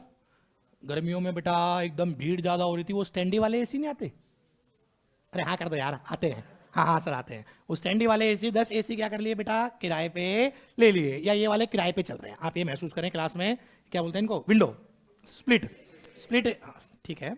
ये स्प्लिट एसी क्या कर लिए बेटा, हमने किराए पे ले लिए। गुड्स खरीदना बेचना गुड्स है, गुड्स को किराए पे लेना सर्विस है। तो बेटा हरिओम ने हमें गुड्स नहीं दी है, हरिओम ने हमें रेंटिंग ऑफ एसी की सर्विस दी है। सर हमें तो यही समझ में नहीं आ रहा है, यहां तक आ रहा होगा इतना तो यार। इन्होंने हमें क्या दिया साहब, इनकी सर्विसेज दी है। इसका प्लेस ऑफ सप्लाई तो मैं पढ़ाऊंगा सेक्शन 12 में, सर्विस का है ना। सर्विस 10 और 11 से तो लग ही नहीं सकता, सर्विस किससे जाएगा, सेक्शन 12। एसी लगे हुए थे बेटा, एसी बढ़िया चल रहे थे, टॉप क्लास चल रहे थे। बाद में जलान साहब ने बोला इनको, विजय सेल्स को, बात सुन, तो ये एसी बेच दे हमें, ये एसी क्या कर दे, सोल्ड आउट कर दे। हरिओम कह रहा है मेरा तो काम ही है, या तो मैं किराए पे देता हूं या मैं क्या करता हूं, बेचता हूं। किराए पे देना तो मेरा पार्ट टाइम है, सामने वाले को एक बार मैं धुन लगा दूं, बाद में फिर वो अपने आप ही क्या करेगा, परचेज करे। ऐसे भी तो होते हैं ना। पेप्सी कोक इंडिया में जब नई नई आई थी, फ्री में पिलाई थी, फ्री में पिलाते हैं बेटा, पियो पियो पियो, वो पैसे वाले हैं फ्री में पिला रहे हैं, वो नायक को धुन लगा रहे हो। समझ आ रहा है। एनी हाउ ऐसे इस पे आते हैं बेटा, जियो ने भी फ्री में दिया था क्या, फ्री में, और फिर उसके बाद बेटा जियो जियो हो गया। एनी हाउ मेरा वो मैटर नहीं है। अब उसने क्या कर दिया, सब्सिक्वेंटली बाद में 2-3 महीने के बाद एसी सोल्ड आउट, रेंट खत्म हो गया बेटा, अब एसी क्या हो गया, सोल्ड आउट हो गया। अब एसी बिके हैं, sale of goods. Sir AC goods होते हैं, yes, every kind of movable property. Goods means every kind of movable property. एक तो हम पढ़ किसके एंगल से रहे, हरिओम। अब ये प्लेस ऑफ सप्लाई क्या ले, सेक्शन में बोलना 10(1) है, बी या सी। बी तो है नहीं सर, बी जब होती है जब 3 पार्टी इन्वॉल्व हो, वो तो है ही नहीं साहब। या तो ये ए है या सी है, कोशिश करना सी, क्योंकि मैं एग्जाम्पल ही सी के दे रहा हूं। इतने तो हम भी होशियार हैं सर कि ये सी होगा, क्योंकि मैं पढ़ाई सी रहा हूं। C, supply does not involve movement of goods, वो पहले भी वही था, अब भी वही है। Are you getting my point बेटा, क्या कहना चाह रहा हूं। एग्जाम में अगर सीधा आ जाए supply does not involve movement of goods, exam में बेंच पे खड़े होना, मन से धन्यवाद देना, बैठ जाना, उसमें कुछ नहीं करना होता बेटा। फिर तो सीधा आंसर आ रहा है साहब, आंसर मैं भी आपको दे दूंगा साहब। मजे की बात, वो केस स्टडी बना देगा। पहले हमने एसी किराए पे दिए थे, बाद में बेच दिए। आधे बच्चे तो इसमें उलझ रहे होंगे, और वो दोनों का पूछ लेगा, जब किराए पे दिए थे उसका प्लेस ऑफ सप्लाई बता दो, और जब बेच दिए उसका प्लेस ऑफ सप्लाई बताओ। तो जब किराए वाला होगा वो सर्विस में जाएगा सेक्शन 12 में। बेटा समझ में आ रहा? तो गर्दन हिलाना, नहीं रट भी नहीं पाओगे। और जब उसने बेच दिया तो ये गुड्स है। अब गुड्स में सोचो ये कौन सी सेक्शन में आ रहा है? ये supply does not involve movement of goods. वो पहले भी यही इंस्टॉल था, वो अब भी यही इंस्टॉल है। नहीं समझ में आ रहा सर? कितने मर्जी केस बना लो, मैंने आपका हाउस प्रॉपर्टी खरीदनी है, आप सेलर, मैं बायर, आपने दिखा दिया जी ये हाउस है मेरा, उसके अंदर फर्नीचर भी था, मैं बोल रहा हूं जी मैं फर्नीचर समेत ले लूंगा, एसी वेसी बहुत बढ़िया पसंद आ रहे हैं, फर्नीचर बिल्कुल नया है, मैं फर्नीचर समेत ही ले लूंगा। आपको भी लगा हाँ जी मैं फर्नीचर समेत बेच दूंगा। मैंने बोला भाई एग्रीमेंट दो अलग अलग कर ले, बिल्डिंग का अलग कर ले, फर्नीचर का अलग कर ले, ठीक है साहब? एक एग्रीमेंट मत कर लेना, मिक्स सप्लाई हो जाएगी। तो एग्रीमेंट हमने क्या कर लिया बेटा, लेटर से अलग अलग कर लिया। एग्रीमेंट अलग कर लिया, बिल्डिंग का अलग हो गया, फर्नीचर का अलग हो गया। बिल्डिंग वाला सेल ऑफ बिल्डिंग आपका बेटा not treated as supply, 5B पढ़ा चुका हूं। Sale of schedule 3 5B। अब इधर आ जाओ, sale of furniture movable property है, ठीक। अब सामने वाला जब बिल काटेगा वो 10(1)A में लेके जाए या C में? क्यों? Supply does not involve movement of goods. वो पहले भी वही था फर्नीचर, वो बाद में भी वही है। तो एग्जाम में मुझे नहीं पता बेटा वो क्या केस स्टडी बनाएगा, वो तो उसके दिमाग पे, एग्जामिनर के ऊपर। मैं तो आपका दिमाग थोड़ा चलाने की कोशिश कर रहा हूं। मैं सेलर हूं, आप सेलर हो, अपने पे पड़ती है ना जब समझ में आता है। आप सेलर है, आपकी गुड्स वेयर हाउस में पड़ी हुई है, आराम से समझना, आपकी गुड्स क्या पड़ी हुई है? वेयर हाउस में पड़ी हुई हैं। आप उसको बेचने में इंटरेस्टेड हो, मैं खरीदने में इंटरेस्टेड हूं। आपने बायर को बोला भाई जाके चेक कर ले वेयर हाउस में क्वालिटी अपनी, और मैं इसको बेचने में इंटरेस्टेड हूं। वेयर हाउस में गया, मुझे क्वालिटी पसंद आ गई, आपने बेच दी। आपने गुड्स मुझे क्या कर दी साहब? सोल्ड आउट कर दी। सेल्स ऑफ गुड एक्ट में बोलते हैं ना कंस्ट्रक्टिव डिलीवरी, यही तो है वो। हाँ, आपने मुझे क्या कर दी? सोल्ड आउट कर दी। अब आप बिल काटोगे, जीएसटी में बिल क्या होगा बेटा? सेल ऑफ गुड्स हुई है। अब आप इनवाइस रेज करोगे। अब किस में रेज करो भाई? 10(1)A में या C में? B होगा नहीं, B तब होता जब 3 पार्टी होती। ये तो समझ में आ रहा है ना? तो B तो हटा, अब बचा या तो A या C। किस में आओगे? C, क्योंकि मैं एग्जाम्पल सारे उसके दे रहा हूं। ऐसा नहीं सर, वो पहले भी वहीं पड़ी थी, वो सेल के टाइम भी वहीं पड़ी है। आ जाएगा बेटा आपका 10(1)C, supply does not involve movement of goods. बहुत है इतने एग्जाम्पल। हाँ सर, फट्टे मारो, प्लेस ऑफ सप्लाई क्या होना चाहिए। अपने बच्चों वाले एग्जाम्पल में आ जाओ, बिग बाजार गए, वहां परचेज करी, पेमेंट कर दी, प्लेस ऑफ सप्लाई फट्टे मारो। कुछ तो तुक्का तो लगा लो यार, क्या होना चाहिए? वो बिग बाजार जहां पर हमने क्या करी है? पेमेंट करी है। सर वो एक एक बायर को जाएगा नहीं क्या? ना नहीं, वो वहां पर सीधा क्या हो जाएगा? लोकेशन किसी हो जाएगी बेटा, बिग बाजार। तो इसको क्या लिखे हैं लॉ में जी? लोकेशन ऑफ बिग बाजार, location place of supply, location of goods at the time of delivery. Supplier भी मत बोलो, वैभव जलान क्लासेस और हरिओम वाले में फंस जाओगे। सप्लायर बोलोगे आप तो हरिओम की लोकेशन ले लोगे, जबकि लोकेशन वो लेनी है जहां पर वो एसी है।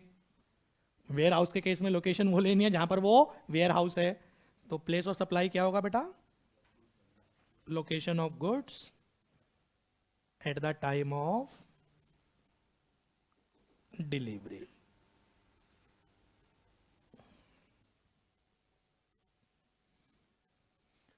सर बिग बाजार वाले की लोकेशन ले लो ना बेटा, वो ठीक है इस एग्जाम्पल में फिट बैठ जाएगा वो, पर हर एक में फिट नहीं बैठ पाएगा। हरिओम वाला एग्जाम्पल देखो ना, विजय सेल्स वाला, फिर तो आप हरिओम की लोकेशन पिक कर लोगे, जबकि लोकेशन पिक होनी है जहां पर वो एसी है। वेयर हाउस वाले केस में जहां पर वो वेयर हाउस में गुड्स पड़ी हुई हैं। हाउस वाले केस में जो फर्नीचर वाला था जहां पर वो हाउस है। Location of goods at the time of delivery. 3 wind up हो गए, 10(1)A, 10(1)B, 10(1)C। मैं हेडिंग बोलूंगा, आप आंसर बोलेंगे। 10(1)A क्या चीज है बेटा? Supply involve movement of good. Supply ऐसी है जिसमें गुड्स की मूवमेंट इन्वॉल्व होगी। Place of supply, place where movement of goods terminate. खत्म, पर्पस सॉल्व है बेटा, वो कितना मर्जी घुमाता रहे, बस इस पे टिके रहना। Next 10(1)B, bill to ship to model. पहले इसका मतलब क्या होता है? बिलिंग किसी और के नाम, शिपमेंट किसी और के नाम। ट्राई पार्टी कॉन्ट्रैक्ट होता है, 3 पार्टी इसमें इन्वॉल्व होती हैं। इसमें सप्लाई 2 होती है पर मूवमेंट एक ही होती है। Supply 2, movement 1। आंसर देना लो से place of supply, location of third person. Third person वो ओरिजिनल बायर। थर्ड पर्सन का मतलब कौन है बेटा? वो ओरिजिनल बायर। नेक्स्ट आ जाओ 10(1)(c). Supply does not involve movement of goods. Counter sale है या देश जान के एग्जांपल मैंने आपको दे दिए। प्लेस ऑफ सप्लाई बेटा location of goods at the time of delivery. चलूं आगे। 10(1)(c)(a) थोड़ा 5-7 मिनट होल्ड पे रखते हैं, मैं डी और ई निपटा दूं, वो 5 ही मिनट के हैं वो, ठीक है ना। 10(1)(c) है क्योंकि लेटेस्ट चीज है, थोड़ा टाइम लगाना चाह रहा हूं मैं, एग्जाम में आने की हाईली पॉसिबिलिटीज है बेटा। तो 10(1)(c)(a) स्पेस छोड़ना चाहो छोड़ लो, 15 लाइन आसपास छोड़ देना, आधा पेज। मैं जान के इसलिए छोड़ रहा हूं, थोड़ा टाइम लगाना चाह रहा हूं बेटा। एक बार डी और ई निपटा दूंगा, छोटे छोटे हैं। 10(1)(d)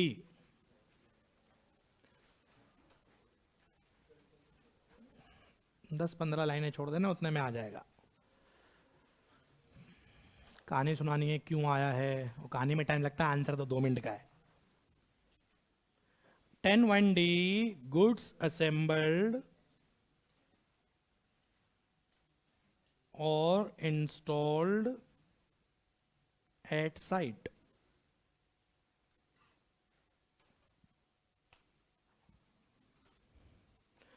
गुड्स असेंबल्ड और इंस्टॉल्ड एट साइट।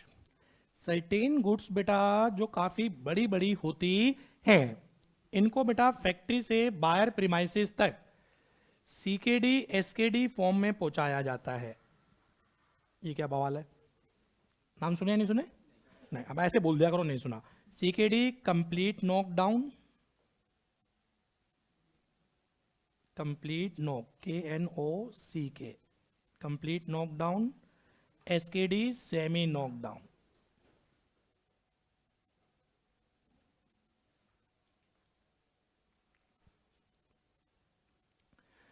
बच्चों वाले एग्जांपल लेता हूं, फिर इंडस्ट्री से जोड़ दूंगा। टीवी में वो नहीं आता टेली ब्रांड, टेली ब्रांड की ऐड नहीं आती? पहले मैं बहुत मोटा था, मेरा कहीं मन ही नहीं लगता था, मेरे अंदर हीन भावना आ गई थी, ऑफिस में हर कोई मुझे क्या देखता था? इंफीरियर दृष्टि से देखता था। फिर ऑल ऑफ सडन मुझे ये मिला, इसने तो जैसे मेरी लाइफ ही पलट दी। नहीं, पहले मैं चल नहीं पाता था, घुटनों में दर्द रहता था, फिर ऑल ऑफ सडन मुझे ये मिला, अब मैं विजय माल्या से भी तेज भागता हूं। अरे वो ऐड नहीं आती थी यार वो, ठीक। तो उसमें आते हैं, उसमें कई चीज वो दिखाते नहीं, और ये इतना बढ़िया आरामदायक है कि इसको आप कंफर्टेबली तोड़ मरोड़ के अपने पर्स में भी डाल सकते हैं। अरे हाँ करो, एडवर्ट देखी होगी यार। अरे घर पे बच्चे की चेयर आती है, छोटे बच्चे की चेयर, उस पे वो लिख के पढ़ रहा होता है चिलड़ चिलड़, और रेड कलर की येलो कलर की, वो घर पे लाके असेंबल नहीं करते, बाहर तो पीसीस में आती है यार। पीसीस वो घर पे लाके हम क्या करते हैं? असेंबल करते हैं। चाइना के फर्नीचर सारे साइट पे जाके असेंबल होते हैं। एक तो ये है कि यहाँ पर ये बन रहा हो, और अगर ये चाइना का होगा, ये अलग होगा, ये अलग होगा, ये अलग होगा, ये अलग होगा, साइट पे जाके असेंबल कर लो। ट्रांसपोर्टेशन में क्या होती है? आसानी होती है। जब एक एक पार्ट अलग होता है, इसे बोलते हैं सीकेडी, कंप्लीट नॉकडाउन। कुछ पार्ट इकट्ठे हैं, कुछ पार्ट अलग जा रहे हैं, इसको बोलते हैं सेमी नॉकडाउन। बच्चों वाला एग्जांपल ले लो यार, ये फैन ले लो जो आपके सर पे टंग रहा है, सीलिंग फैन। मार्केट में आते हैं, फैन दे दो, उतार के देता है, ये ले। इसके ब्लेड अलग पैक होते हैं, इसकी बेटा मोटर अलग पैक होती है, इसकी स्टिक क्या होती है? अलग पैक होती है। वो ऐसी थोड़ी ना दे देगा, इसकी ट्रांसपोर्टेशन में दिक्कत आएगी। एक ट्रक में 20 नहीं आएंगे, और अगर अलग अलग पैक होते हैं तो हजारों पहुंचते हैं एक ट्रक में जो ट्रांसपोर्टेशन होती है। तो इसको बोलते हैं सीकेडी एसकेडी। जब गुड्स इन पार्ट्स होती है, इसे बोला जाता है सीकेडी एसकेडी। मतलब समझ में आया नहीं आया? तो अब ऐसे थोड़ा बड़ी चीज दिमाग में लेके आना कि कोई बड़ी मशीनरी है जो साइट पे जाके क्या होगी बेटा? आपकी असेंबल या इंस्टॉल्ड होगी। किर्लोस्कर के जनरेटर नहीं आते, साइलेंट जनरेटर, बड़े बड़े हरे रंग वाले, हाँ हाँ हाँ हाँ, वो साइट पे जाके क्या हो रहे हैं? लेटर से असेंबल हो रहे हैं। या बड़ी बड़ी मशीनरी जो साइट पे जाके क्या हो रही है बेटा? असेंबल हो रही है, वो है ये वाली गुड्स। नहीं समझ में आ रहा? कोई भी बड़ी गुड्स दिमाग में लाओ जो साइट पे जाके क्या हो रही हो साहब? असेंबल हो रही हो। पोल्यूशन कंट्रोल इक्विपमेंट बहुत बड़ा है जी, वो साइट बॉयलर ले लो यार, वो साइट में जाके क्या हो रहा है जी, असेंबल हो रहा है। और याद रखना मूवेबल रहना चाहिए, इमूवेबल हो गया तो वो गुड्स नहीं होता। समझ आ रहा है? इमूवेबल प्रॉपर्टी तो सर्विस होती है, पर वो क्या रहना चाहिए, मूवेबल। बस साइट पे जाके क्या हो रहा है जी, असेंबल हो रहा है। मैं आपको ऑप्शन दूंगा, आप 100% आंसर सही दोगे। क्या होना चाहिए प्लेस ऑफ सप्लाई? एग्जाम में 4 ऑप्शन है। Option number 1 location of supplier, option number 2 location of buyer, option number 3 place where such assembly और इंस्टॉलेशन इज टेकन प्लेस, जहां पर वो जाके असेंबल या इंस्टॉल होंगे, option number 4 any of the above at the option of assessee. Buyer WIPL, practical example ले लो। WIPL buyer आपका दिल्ली, आपका सप्लायर है बेटा एक्सेल इंजीनियरिंग पुणे, इनका प्लांट है धनोरा में, वहां पर उन्हें बॉयलर क्या करवाना है, इंस्टॉल करवाना है। एक्सेल इंजीनियरिंग से टाइप कर लिया, धनोरा यूपी में पहुंच भाई, और वहां पर क्या कर दे, वो मशीनरी इंस्टॉल कर दे। एक्सेल सेज मेरा तो काम ही है, मैं तो पूरे इंडिया में घूम घूम के मशीनरी क्या करता हूँ, इंस्टॉल करता हूँ। चलो जी, सप्लायर कहाँ का, पुणे, बाहर कहाँ का, WIPL बेटा दिल्ली, आपका इंस्टॉल कहाँ पर होना जाके, Dhanora UP. Place of supply फट्टे मारो क्या होना चाहिए, UP Dhanora, place where such installation और असेंबली इज गोइंग ऑन, जहां पर वो असेंबल्ड या इंस्टॉल्ड होंगे बेटा, वो प्लेस क्या माना जाएगा, प्लेस ऑफ सप्लाई। ठीक है, लिख दो place of supply, place where goods are assembled और installed.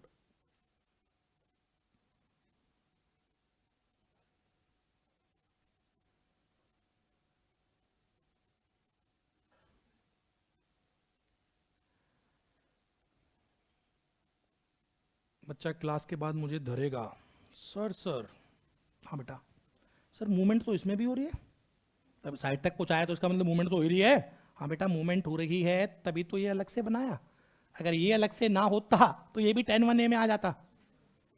Place where movement of goods terminate, no doubt इसमें भी मूवमेंट तो हो रही है, तभी तो साइड तक पहुंचा है ये। Are you getting my point or not?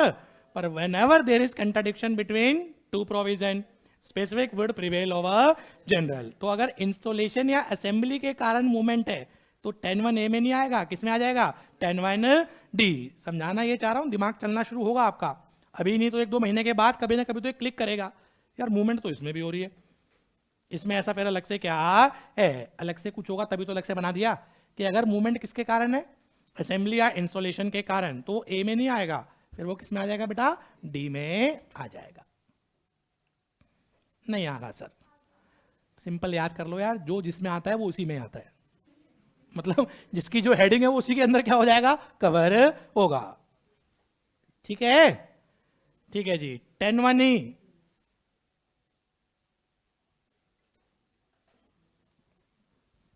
ये है good sold out on convince,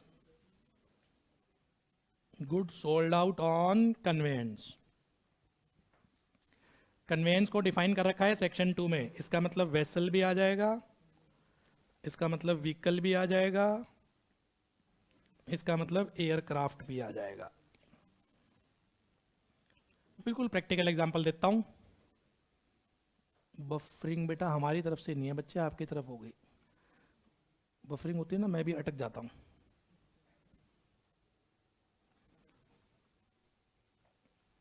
हाँ, वेसल व्हीकल एयरक्राफ्ट के अंदर जो गुड्स बिक रही हैं, ये उसका प्लेस ऑफ सप्लाई है।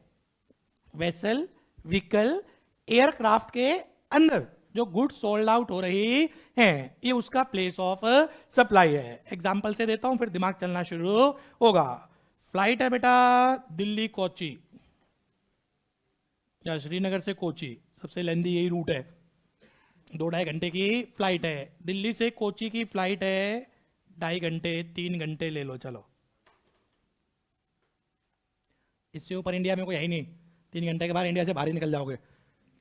मुद्दे पे आए, 3 घंटे की फ्लाइट है, फ्लाइट पे बोर्ड कर गए, अगले 5-7 मिनट में कमर की पेटी वेटी बांध लो, वो फिर अपना डेमो दे रही होती है, फिर उसके बाद 5-7 मिनट बाद पानी वानी आ जाता है, खाना पीना हो जाता है, आधे घंटे में सब कुछ फ्री। फिर एयर होस्टेस मैडम आती हैं, एक ब्राउशर होता है, एक कैटलॉग बना होता है, क्या होता है, ब्रोशर, जो भी नाम है ना यार, अरस्तु, एरिस्टोटल इंग्लिश में, ठीक है ना, तूने ब्रोशर बोल लिया, अब तू एक्स्ट्रा क्या कर लेगा, करेगा तो तू भी सीए ही, पढ़ तो मेरे से ही रहा है। चलो, होटल, एच साइलेंट है, होटल बोल दिया तो क्या दिक्कत हो गई, ठीक है ना। इस पे आ जा, मुद्दे पे आ। अब इन्होंने क्या दे दिया बेटा, ये ब्राउशर दे दिया, इन्होंने क्या दे दिया, पैम्फलेट दे दिया, इन्होंने क्या दे दी, बुक मैगजीन बनी होती है, आर्टिकल के नाम होते हैं, ये घड़ी है, ये क्या है, एसेसरी एक्स है, ये परफ्यूम है, वो ज़्यादा टारगेट होते हैं वुमेन क्लाइंट। ये कान के क्या है, बाली है, ये टॉप्स है, ये बैंगल है, अरे जो भी होता है वो पकड़ा देते हैं, लो जी। अगर आपको परचेज करना हो, आज ही हमें ये चाहिए, ये घड़ी पसंद आ रही है 5,000 की, यहाँ मिल जाए 1,000 रुपए की, 500 रुपए की, वहां ऊपर फ्लाइट में क्या मिल रही है, 5,000 की। वाइफ कह रही है ईयर रिंग्स पसंद है, मनी मन तो बेटा सोच रहा हूँ कि नहीं मानेगी ये ईयर रिंग क्या है जी, पसंद है, दो जी मैडम, ईयर रिंग क्या करो, प्रोवाइड करो। अब वो फ्लाइट में जो गुड्स सोल्ड आउट हो रही हैं, कोविड के टाइम अभी थोड़ा रुक गया, फिर दोबारा शुरू हो गया, ठीक है साहब, ये आपका इसका प्लेस ऑफ सप्लाई क्या हो, ये जो फ्लाइट में, ऊपर फ्लाइट में जो गुड्स बिक रही हैं उसका प्लेस ऑफ सप्लाई क्या हो। एक तो होता है खाना जो टिकट के साथ होता है, वो तो होता है कंपोजिट, चलो ये तो सुन रखा होगा, वो तो हो गया कंपोजिट सप्लाई, वो तो पैसेंजर ट्रांसपोर्टेशन सर्विस है, उसे तो मैं सर्विस में पढ़ाऊंगा, मेरा पेट ही नहीं भरा उस खाने से, फिर बाद में मैं अलग से भी तो लेता हूं पेड बेसिस पे।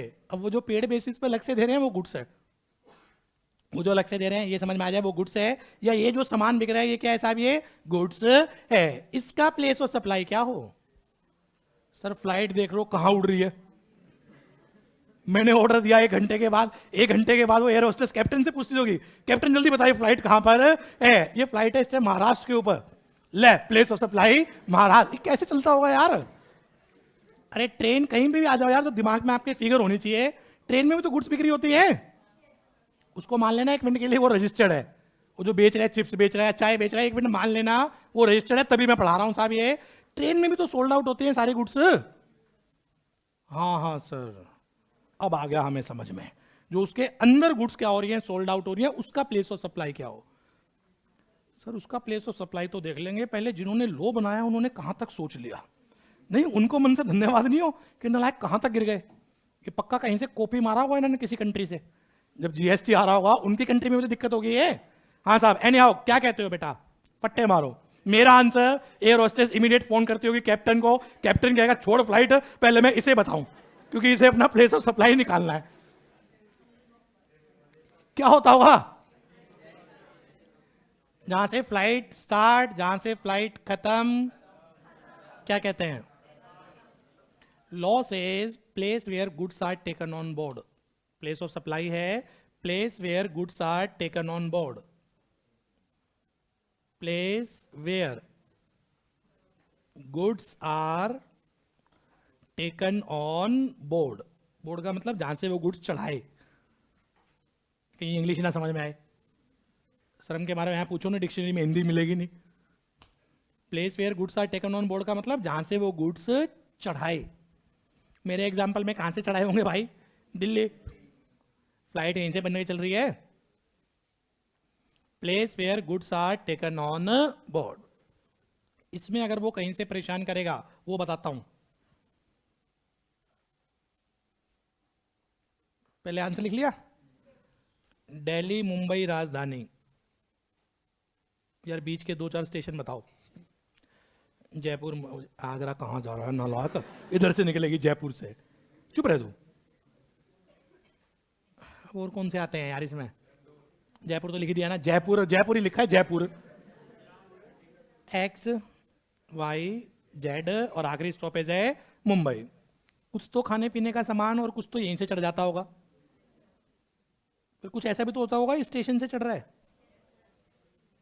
कुछ ऐसा भी तो होता होगा आखिरी में इससे चढ़ रहा है, सीधा मुंबई में तो बोलते ना वहां तो ट्रेन रुक गई, ठीक है ना, वो तो फिर वापसी में देखेंगे, फिर वो मुंबई दिल्ली राजधानी हो जाएगी, वो दिल्ली मुंबई राजधानी नहीं है, हे प्रभु, दिल्ली मुंबई राजधानी का मतलब दिल्ली से मुंबई जा रही है, मूवमेंट ये है ना बेटा इसकी, तो हो सकता है गुड्स बेटा दिल्ली से चढ़ाई हो, उस व्यापारी ने, वो दुकानदार जो उसमें बेचेगा, हो सकता है उसने दिल्ली से चढ़ाई हो, तो प्लेस ऑफ सप्लाई क्या हो जाएगा, दिल्ली। हो सकता है जी उसने जयपुर से चढ़ाई हो, प्लेस ऑफ सप्लाई जयपुर, हो सकता है जी यहां से हो प्लेस ऑफ सप्लाई एक्स, हो सकता हो यहां से हो प्लेस ऑफ सप्लाई वाई। नहीं आ रहा समझ में सर, एक और प्लीज बनाओ ना। कोई नहीं, अरे रुको तो सही। दिल्ली से हम जाएंगे चेन्नई, चेन्नई से हम जाएंगे अंडमान, अंडमान इस तरफ इधर, हाँ अंडमान, अंडमान की डायरेक्ट फ्लाइट नहीं है, अंडमान की क्या नहीं है जी, डायरेक्ट फ्लाइट नहीं है। तो या तो वाया चेन्नई जाते हैं या वाया वेस्ट बंगाल जाते हैं, कलकत्ता। हम जा रहे हैं लेटर से वाया चेन्नई, ये फ्लाइट, फ्लाइट है मतलब महसूस करना, अरे यार जो भी है प्लीज। अब ये भी तो हो सकता है वो गुड्स दिल्ली से चढ़ गई हो पर बिक रही है इस वाले डेस्टिनेशन पे। Are you getting my point or not? ये हंसी तो आ रही है, एग्जाम में केस स्टडी बन जाएगी ये।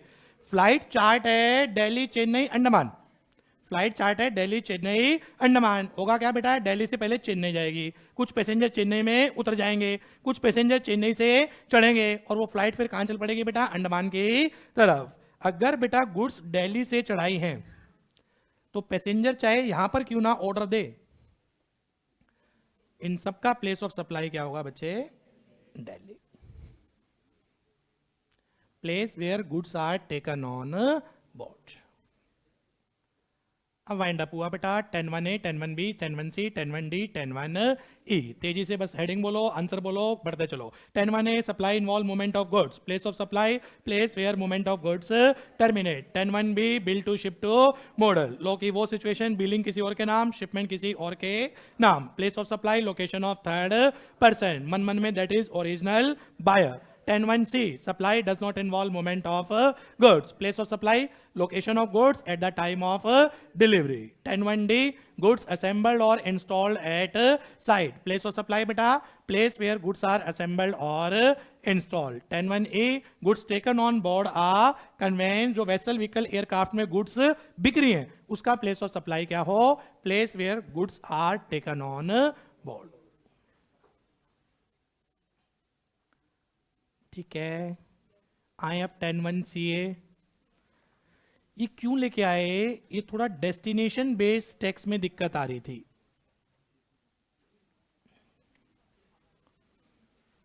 वो प्रिंसिपल थोड़ा सा इफेक्टेड हो रहा था, डेस्टिनेशन रेवेन्यू किसके पास जाएगा, जहां गुड्स या सर्विस की डेस्टिनेशन होती है। दो चार समस्या समझना क्या है, थोड़ा दिमाग खुले आपका। मैं दिल्ली में बैठा हूं बेटा, मारुति कार का ऑथोराइज डीलर, मारुति कार के डीलर का नाम बताओ, राणा मोटर, डीडी मोटर। ये मारुति कार के डीलर है बेटा। Maruti car Maruti Suzuki company नहीं बेचेगी, वो देती है डीलर को, डीलर बेचता है ये एंड यूजर को। ठीक है साहब, ये है दिल्ली का, प्लीज ध्यान देना, प्लीज 2 मिनट कंसंट्रेशन चाहिए। अब होता क्या है, दिल्ली के बाजू में गुरुग्राम हरियाणा, मुझे हरियाणा से मतलब है, दिल्ली के बाजू में नोएडा, नोएडा से मतलब है यूपी से। जो गुरुग्राम वाले हैं और जो नोएडा वाले हैं ये भी क्या कर रहे हैं, दिल्ली से कार परचेज कर रहे हैं। कार सेम है, कार वो बिल्कुल सेम है, उसको अपने गुड़गांव में भी मिल जाएगी, उसको नोएडा वाले को नोएडा में भी मिल रही है। वो परचेज कहां से कर रहे हैं बेटा, दिल्ली से परचेज कर रहे हैं। कारण क्या है जी, वो दिल्ली से परचेज कर रहे हैं, रोड टैक्स स्टेट का मैटर है। दिल्ली में रोड टैक्स कम होगा तभी तो ये आ रहे हैं, हरियाणा वाले सस्ती पड़ रही है तभी तो आ रहे हैं बेटा, अदरवाइज तो वहीं से ले लेंगे वो, अदरवाइज वो यूपी वाला यूपी से ले लेगा। दिल्ली का रोड टैक्स मान लेते हैं 10% है, हाइपोथेटिकल एज्यूम कर रहा हूं, मुझे एक्चुअल में नहीं पता। यूपी का मान लेते हैं 15 है, गुरुग्राम का मान लेते हैं 20 है। तो मैं अगर गुड़गांव में रहता हूं, या दिल्ली है कितना दूर, 15-20 किलोमीटर, मेट्रो भी चल रही है, मैं तो पहुंच जाऊंगा। और दिल्ली से क्या कर लूंगा, परचेज कर लूंगा। मेरी 5% स्टैम्प ड्यूटी बच रही है, फॉर्च्यूनर लेनी है उसे, स्टैम्प ड्यूटी बोल रहा हूँ, रोड टैक्स फॉर्च्यूनर लेनी है 40 लाख की, 50 लाख की, 50 लाख का 5% भी हो गया, क्या हो जाएगा बेटा, 2.5 लाख उसके क्या होंगे साहब, सेव होंगे। ये दिक्कत पड़ती थी। अब ये पर्सन क्या है, अनरजिस्टर्ड है। सर रजिस्टर्ड हो तो क्या हो, रजिस्टर्ड में दिक्कत नहीं आती, वो अपना एड्रेस देगा, एड्रेस देगा तो बेटा उसके एड्रेस को ही बना लेते हैं place of supply. GST portal उसके एड्रेस को पिक कर लेता है, क्योंकि वो आईटीसी क्लेम करेगा तो वो हो जाता है प्लेस ऑफ सप्लाई। अनरजिस्टर्ड में दिक्कत क्या पड़ रही है, उसका तो कोई रजिस्ट्रेशन नंबर होगा नहीं। अपने एग्जाम्पल को बेस रखो, ये रो के इस तरफ वाले क्या है बेटा, गुरुग्राम के, रो के उस तरफ वाले क्या है बेटा, नोएडा के। वो भी कहां से लेके जा रहे हैं साहब, दिल्ली से परचेज कर रहे हैं। रेट क्या है साहब इसका, सस्ता है, और स्टेट आसपास लग रहे हैं बेटा, आजू बाजू में, यहां से खरीद के ले जा रहे हैं। पठानकोट 10 किलोमीटर ऐसे चल पड़े पंजाब, 10 किलोमीटर ऐसे चल पड़े J&K, 10 किलोमीटर इधर आ जाए बेटा हिमाचल, वो तीनों के बॉर्डर पे है एक्चुअली में वो पंजाब में पठानकोट। अब मान लो एक मिनट के लिए, मुझे पता नहीं है, मान लेते हैं पंजाब का रोड टैक्स कम है, तो उसके आजू बाजू स्टेट वाले कहां से लेना पसंद करेंगे, पठानकोट से, क्योंकि वहां पर रोड टैक्स क्या आ रहा है बेटा, कम आ रहा है। जबकि अल्टीमेट डेस्टिनेशन उसकी क्या है, इस केस में अल्टीमेट डेस्टिनेशन कार की, गुड़गांव वाला गुरुग्राम ले जाएगा बेटा, नोएडा वाला नोएडा ले जाएगा। अब गवर्नमेंट ये चाहती थी यार, रिवेन्यू क्या जाना चाहिए हरियाणा में, हरियाणा गवर्नमेंट के पास जाना चाहिए, डेस्टिनेशन बेस्ड टैक्स है, और यहां पर क्या जाना चाहिए बेटा आपका, यूपी डेस्टिनेशन बेस्ड है। पर जब तक ये एक बार इसको भूल जाते हैं, लोग कैसे चल रहा था, काउंटर सेल हो रही है। ये भी, ये थोड़ी ना घर पे जा रहा है कि मैं घर तक डिलीवरी दूंगा, ये तो वहीं की मैं डिलीवरी दे देता है, ले जा अपने आप, और वहां से निकलते ही मान लो एक्सीडेंट हो गया, उसकी रिस्पॉन्सिबिलिटी नहीं है, वो तो गया हो। तो are you getting my point बेटा। तो ये भी तो क्या है, supply does not involve movement of goods, ये भी है supply does not involve movement of goods. पर कितना मैसिव केस है बेटा, करोड़ों रुपए का क्या जा रहा है साहब रिवेन्यू, दिल्ली की मौज है बेटा, बल्ले बल्ले थे वाऊ वाऊ, सारा रिवेन्यू क्या आ रहा है, दिल्ली गवर्नमेंट के पास आ रहा है। जबकि बाहर इसको मान लो महीने में 100 गाड़ी बेची है और 100 की 100 हरियाणा वालों ने ली है, सारा रिवेन्यू जाना किसके पास चाहिए था, आईजीएसटी लगता, और वो हरियाणा के पास जाता। जा किसके पास रहा है, केजरीवाल साहब के पास, मतलब दिल्ली गवर्नमेंट। ऐसे इसने पूरे महीने में 50 गाड़ी बेची है खाली इनको, दिल्ली वाले खरीद नहीं रहे, बहुत भीड़ है, मेट्रो में ही चल लेंगे, जगह ही नहीं मिलती, यूपी वाले खरीद के ले जा रहे हैं बेटा। अब सारा रिवेन्यू किसके पास जा रहा है, दिल्ली। जाना वैसे किसके पास चाहिए, as per destination based principal, किसके पास, यूपी के पास। ये छोटा सा एग्जाम्पल, और एग्जाम्पल लो, लाइव एग्जाम्पल। मेरे ब्रदर की बेटा आउटलेट है गांधीनगर, शर्ट मैन्युफैक्चरिंग करते हैं ये। एक तो शर्ट मैन्युफैक्चर करके इनका सारा जाता है आउटसाइड दिल्ली, जो मैन्युफैक्चरिंग डिवीजन है वो तो सारा करती है आउटसाइड दिल्ली। एक इन्होंने गांधीनगर में अपना आउटलेट खोल लिया, वहां से क्या करते हैं, होलसेल में बेचते हैं, ठीक है जी। गांधीनगर कृष्णा मार्केट बेटा, उन्होंने क्या कर लिया, अपना ये शर्ट का आउटलेट खोला। सारे के सारे जो व्यापारी हैं वो आसपास के आते हैं, लोकल, कोई आगरा से आ रहा है, सेम अप डाउन हो जाता है ना, सेम डे। ट्रेन की कनेक्टिविटी बहुत बढ़िया बिठा रखी है बेटा, सुबह आए परचेजिंग करें, इवनिंग में वापस चले जाएं, इस हिसाब से कनेक्टिविटी है। कोई आ रहा है बेटा आपका मेरठ से, कोई आ रहा है चंडीगढ़, शताब्दी चेयर कार 3-3.5 घंटे में पहुंच रहे हैं। और बेटा सारे वो यहाँ से क्या करते हैं, परचेज करते हैं, छोटे छोटे व्यापारी हैं। आपका साहब अपना पैक करवा ली शर्ट, 100 ली, 150 ली, वो बनवाया, बंडल बोलते हैं उसको, बंडल बनवाया, कंधे पर रखा, चलते बने, ठीक। अब समस्या क्या है बेटा, मेरा ब्रदर क्या शो कर रहा होगा उसे, काउंटर सेल, सब अनरजिस्टर्ड है, ये व्यापारी हैं सब, क्या छोटे छोटे व्यापारी अनरजिस्टर्ड हैं। मेरे ब्रदर ने कोई टेंशन लेनी नहीं, उसने करना क्या है जी, उन्होंने तो सिंपल देखा काउंटर सेल है, सी और एस, पर एंड ऑफ द डे इनकी डेस्टिनेशन क्या है, अलग अलग, जहां जहां से वो आ रहे हैं। दिल्ली का तो कोई पर्सन ही नहीं है, दिल्ली वाले गांधीनगर नहीं, दिल्ली वाले तो टैंक रोड पे निपट जाते हैं, टैंक रोड भी मार्केट है रेडीमेड की, कुछ है, तुम हाँ करते रहा करो, हाँ हाँ सर है, ठीक है जी। अब समस्या ये पड़ रही थी, गवर्नमेंट का इस टाइप के ऊपर कंट्रोल करना चाह रहे थे, क्या ये रिवेन्यू में क्या हो रही है, बड़ी दिक्कत हो रही है। क्या लो बनाया होगा 10(1)(c), कोशिश करो आप। अब इसको दिल्ली ना करके हमें क्या करना है, हरियाणा या यूपी करना है, कोशिश तो करो।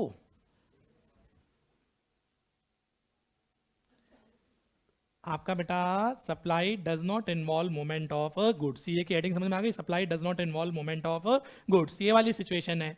बायर अनरजिस्टर्ड है, सप्लाई डज नॉट इन्वॉल्व आपका बेटा मूवमेंट ऑफ गुड्स, और बायर अनरजिस्टर्ड है, तो जो वो एड्रेस देगा, आरसी बनवाएगा, एड्रेस देगा, हाँ करो, तो जो भी बेटा वो एड्रेस देगा वो एड्रेस मान लिया जाएगा प्लेस ऑफ सप्लाई, वो एड्रेस मान लिया जाएगा प्लेस ऑफ सप्लाई। अगर 10(1)(ca) ना आती तो वो किससे गवर्न होता? 10(1)(c). 10(1)(c) क्या बोलता? Location of goods at the time of delivery. वो इस वाले केस में बेटा राणा मोटर, डीडी मोटर। अब क्या नया लॉ बन गया 10(1)(ca) में बेटा?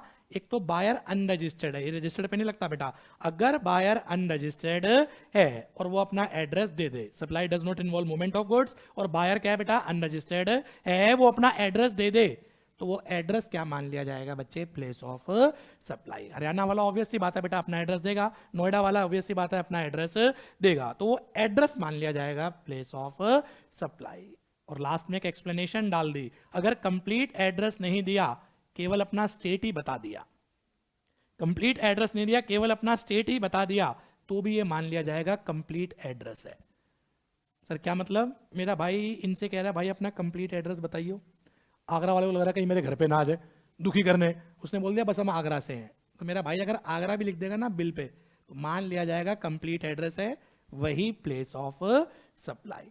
भी हो सकता है ना अनरजिस्टर्ड है, सामने वाला एड्रेस ना दे रहा हो, इस केस में तो वो एड्रेस देगा, उसे आरसी बनवानी है, इस केस में वो क्यों दे? मैं तो नहीं दे रहा एड्रेस, नहीं दे रहा, स्टेट बता दे, स्टेट भी नहीं बता रहा। अगर दोनों ही ना बताए तो 10(1)(c) हो सकता है ना, दोनों ही ना बताए। अगर वो दोनों ही नहीं बता रहा जी, मैं तो नहीं बता रहा मेरा एड्रेस क्या है, मैं तो नहीं बता रहा कि मैं कौन से स्टेट से हूं, तूने बेचना है बेच, नहीं बेचना मत बेच, तो मेरा भाई कह रहा है तू शर्ट ले, पेमेंट दे तू शर्ट ले, तो फिर तो इस केस में क्या हो जाएगा? 10(1)(c). अब बाइफरकेट कर पाओगे कब सी लगाना है और कब सी ए? तो पहले सी ए की कंडीशन बताओ। एक तो supply does not involve movement of goods, ये वाला केस बनेगा बेटा बायर अनरजिस्टर्ड। बायर या तो अपना एड्रेस दे दे, वो कंप्लीट एड्रेस बेटा, अगर एड्रेस ना दे स्टेट बता दिया, तो वो स्टेट मान लिया जाएगा प्लेस ऑफ सप्लाई। बच्चे ने बोला सर अगर बायर दोनों में से कोई भी चीज नहीं दे रहा, अनरजिस्टर्ड है, बिग बाजार में आपने कौन सा तो स्टेट बता दिया, कौन सा एड्रेस बता दिया, वो दोनों ही नहीं पूछता, वो सारी चीज जोड़ो ना आपस में, बिग बाजार में जा रहे हैं वो दोनों ही चीज नहीं पूछता, तो इस केस में क्या हो जाएगा बेटा? इस केस में आपका हो जाएगा 10(1)(c), location of goods at the time of delivery. बढ़िया अमेंडमेंट है, एसएससी को तो कोई फर्क नहीं। हाँ गवर्नमेंट के हिसाब से बोले तो अब सही मायने में किसकी तरफ चल रहे हैं? डेस्टिनेशन बेस्ड अप्रोच की तरफ। तो इस वाले केस में पहले दिल्ली गवर्नमेंट के बेटा चारों हाथ पैर सब घी में थे, क्योंकि वो सब प्लेस ऑफ सप्लाई ये हो रहा था। अब आज के केस में ऑब्वियस सी बात है वो एड्रेस देंगे ही देंगे, आरसी के लिए एड्रेस देंगे तो बेटा पोर्टल उसको पिक कर लेगा, वो माना जाएगा प्लेस ऑफ सप्लाई। ठीक है, लेटेस्ट अमेंडमेंट है बेटा, ये एग्जाम में आने की हाईली संभावनाएं हैं। लिख लो 10(1)(ca), जो जगह छुड़वाई थी मैंने, हेडिंग क्या बनेगी बेटा? Supply does not involve movement of goods, supply does not involve movement of goods। शायद आपके समझ में आए क्यों सी के बाद, क्योंकि सी भी क्या था? यही था, does not involve movement of goods, उसी की एक्सटेंशन है। और बायर क्या है बेटा इस केस में? Unregistered.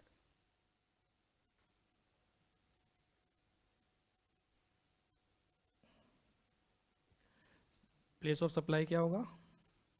Address of buyer is the place of supply. Important note,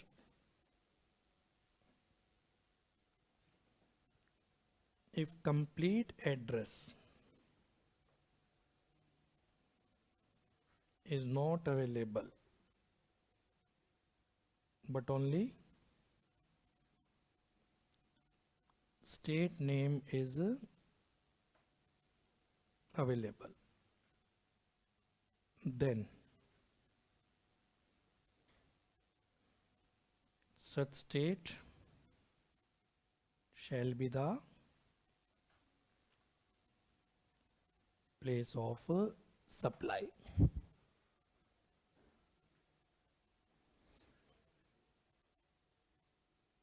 आजकल तो मेट्रो में भी मतलब 9:32 पुरानी क्वेरी है, मेट्रो में गुड्स सोल्ड होती है?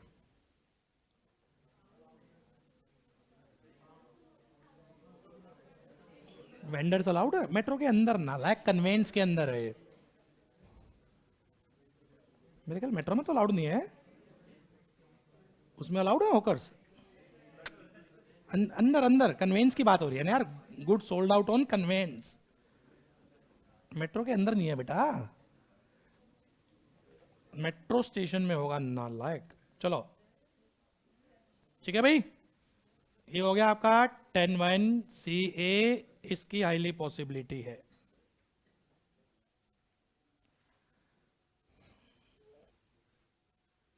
टेन वन सी और 10(1)(ca में डिफरेंस बताओ, दोनों की हेडिंग सेम है। Supply does not involve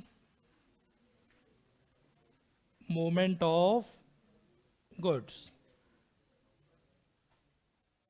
10(1)(a), 10(1), sorry sorry sorry sorry sorry बोल दिया बेटा, सॉरी बोल दिया, 10(1)(c), 10(1)(ca। एग्जाम्पल वही काउंटर सेल। डिफरेंस फॉर्म में ले लो ना, बोलना जरा पहले तो इसका प्लेस ऑफ सप्लाई बताओ, लॉ की लैंग्वेज से बोलना।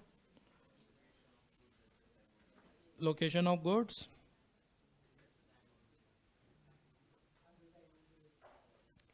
Eight the time of delivery.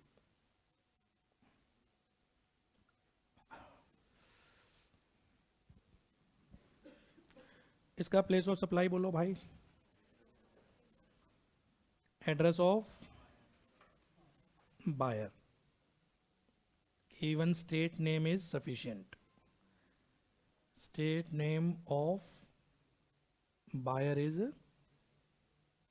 treated as address, state भी पता चल जाए तो भी वही एड्रेस है। चलो पूरा एड्रेस दे दे गुरुग्राम का, हरियाणा का, तो भी ठीक है, खाली यही बोल दे मैं हरियाणा से हूँ, बिल पे हरियाणा भी लिख दे, पर्पस सॉल्व है, प्लेस ऑफ सप्लाई हरियाणा हो जाएगा। ठीक है, आओ इसमें बताना बेटा, रिसिपिएंट रजिस्टर्ड होना चाहिए, अनरजिस्टर्ड होना चाहिए, या कोई भी हो सकता है। 10(1)(c) की बात कर रहा हूं, रिसिपिएंट में बी एनी पर्सन, रिसिपिएंट में बी रजिस्टर्ड, में बी अनरजिस्टर्ड। इस वाले केस में recipient must be unregistered.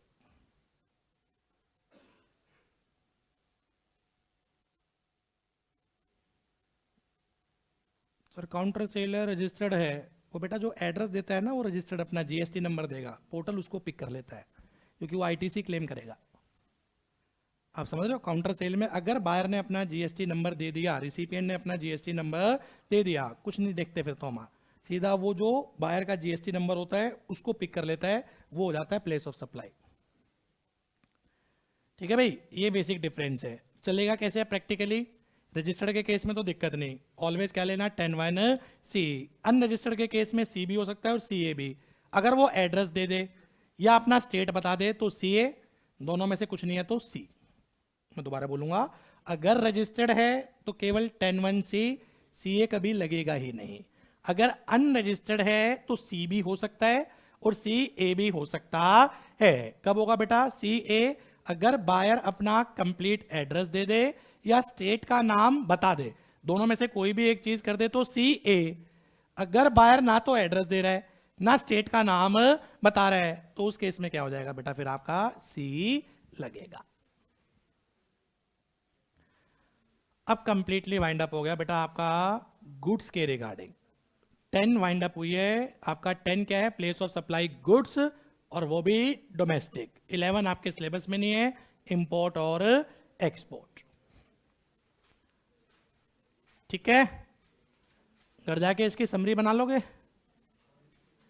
6 case बन गए ना, आप करना क्या, सेक्शन, फिर आप क्या करना, सिचुएशन,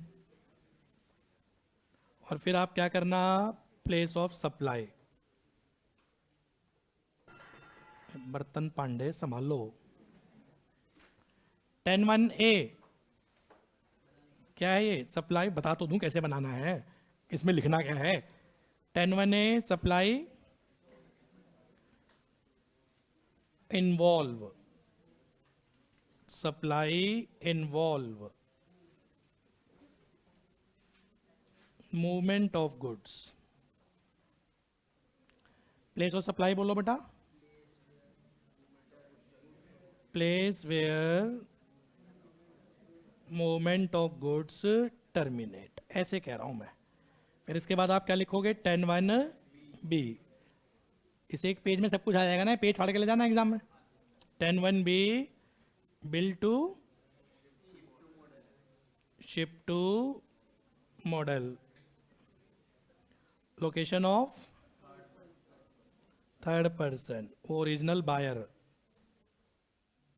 अपना समझने के लिए एग्जाम में लिख के मत आ जाना, एग्जाम में थर्ड पर्सन बस। 10(1)(c ऐसे बनाना है आपको। 10(1)(c मैं ही बना रहा हूँ, नालायक का नकल मारा, तुमने बड़े घर पे बनाने हैं। 10(1)(c क्या था? Supply does not involve movement of goods. Place of supply बेटा, location of goods at the time of delivery।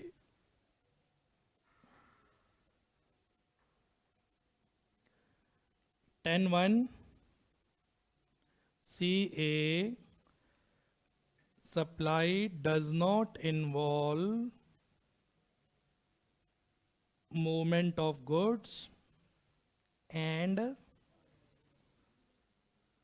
buyer is unregistered. Place of supply क्या होगा बेटा? या स्टेट नेम ऑफ बायर, किस स्टेट से है बस तू यही बता दे भाई।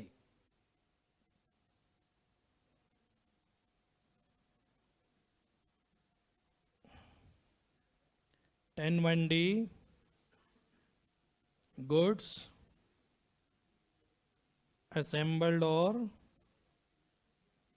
installed at site, क्या हो जाएगा भाई? Place where goods are assembled, place where goods are assembled or installed। 10(1)(a goods sold out on vessel, vehicle, aircraft. उसके अंदर जो गुड्स बिक रही हैं। प्लेस ऑफ सप्लाई बेटा, place where goods are taken on board.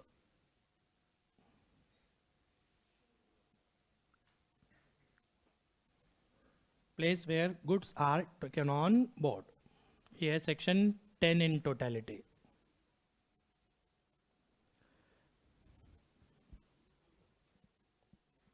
Ten two भी एक section है। अगर प्लेस ऑफ सप्लाई निकालने में दिक्कत होती है तो गवर्नमेंट बेटा रूल्स बना के बताएगी कि कैसे प्लेस ऑफ सप्लाई निकालें। आज तक कोई रूल ही नहीं बने, कल को बन गए तो सिलेबस और बढ़ जाएगा। कहीं एम्बिग्यूटी है, समझ में नहीं आ रहा बेटा कि कैसे निकले प्लेस ऑफ सप्लाई, तो गवर्नमेंट रूल बना के बताएगी। बच गए, आज तक कोई रूल नहीं है, तो इसलिए 10(2) पढ़ते ही नहीं।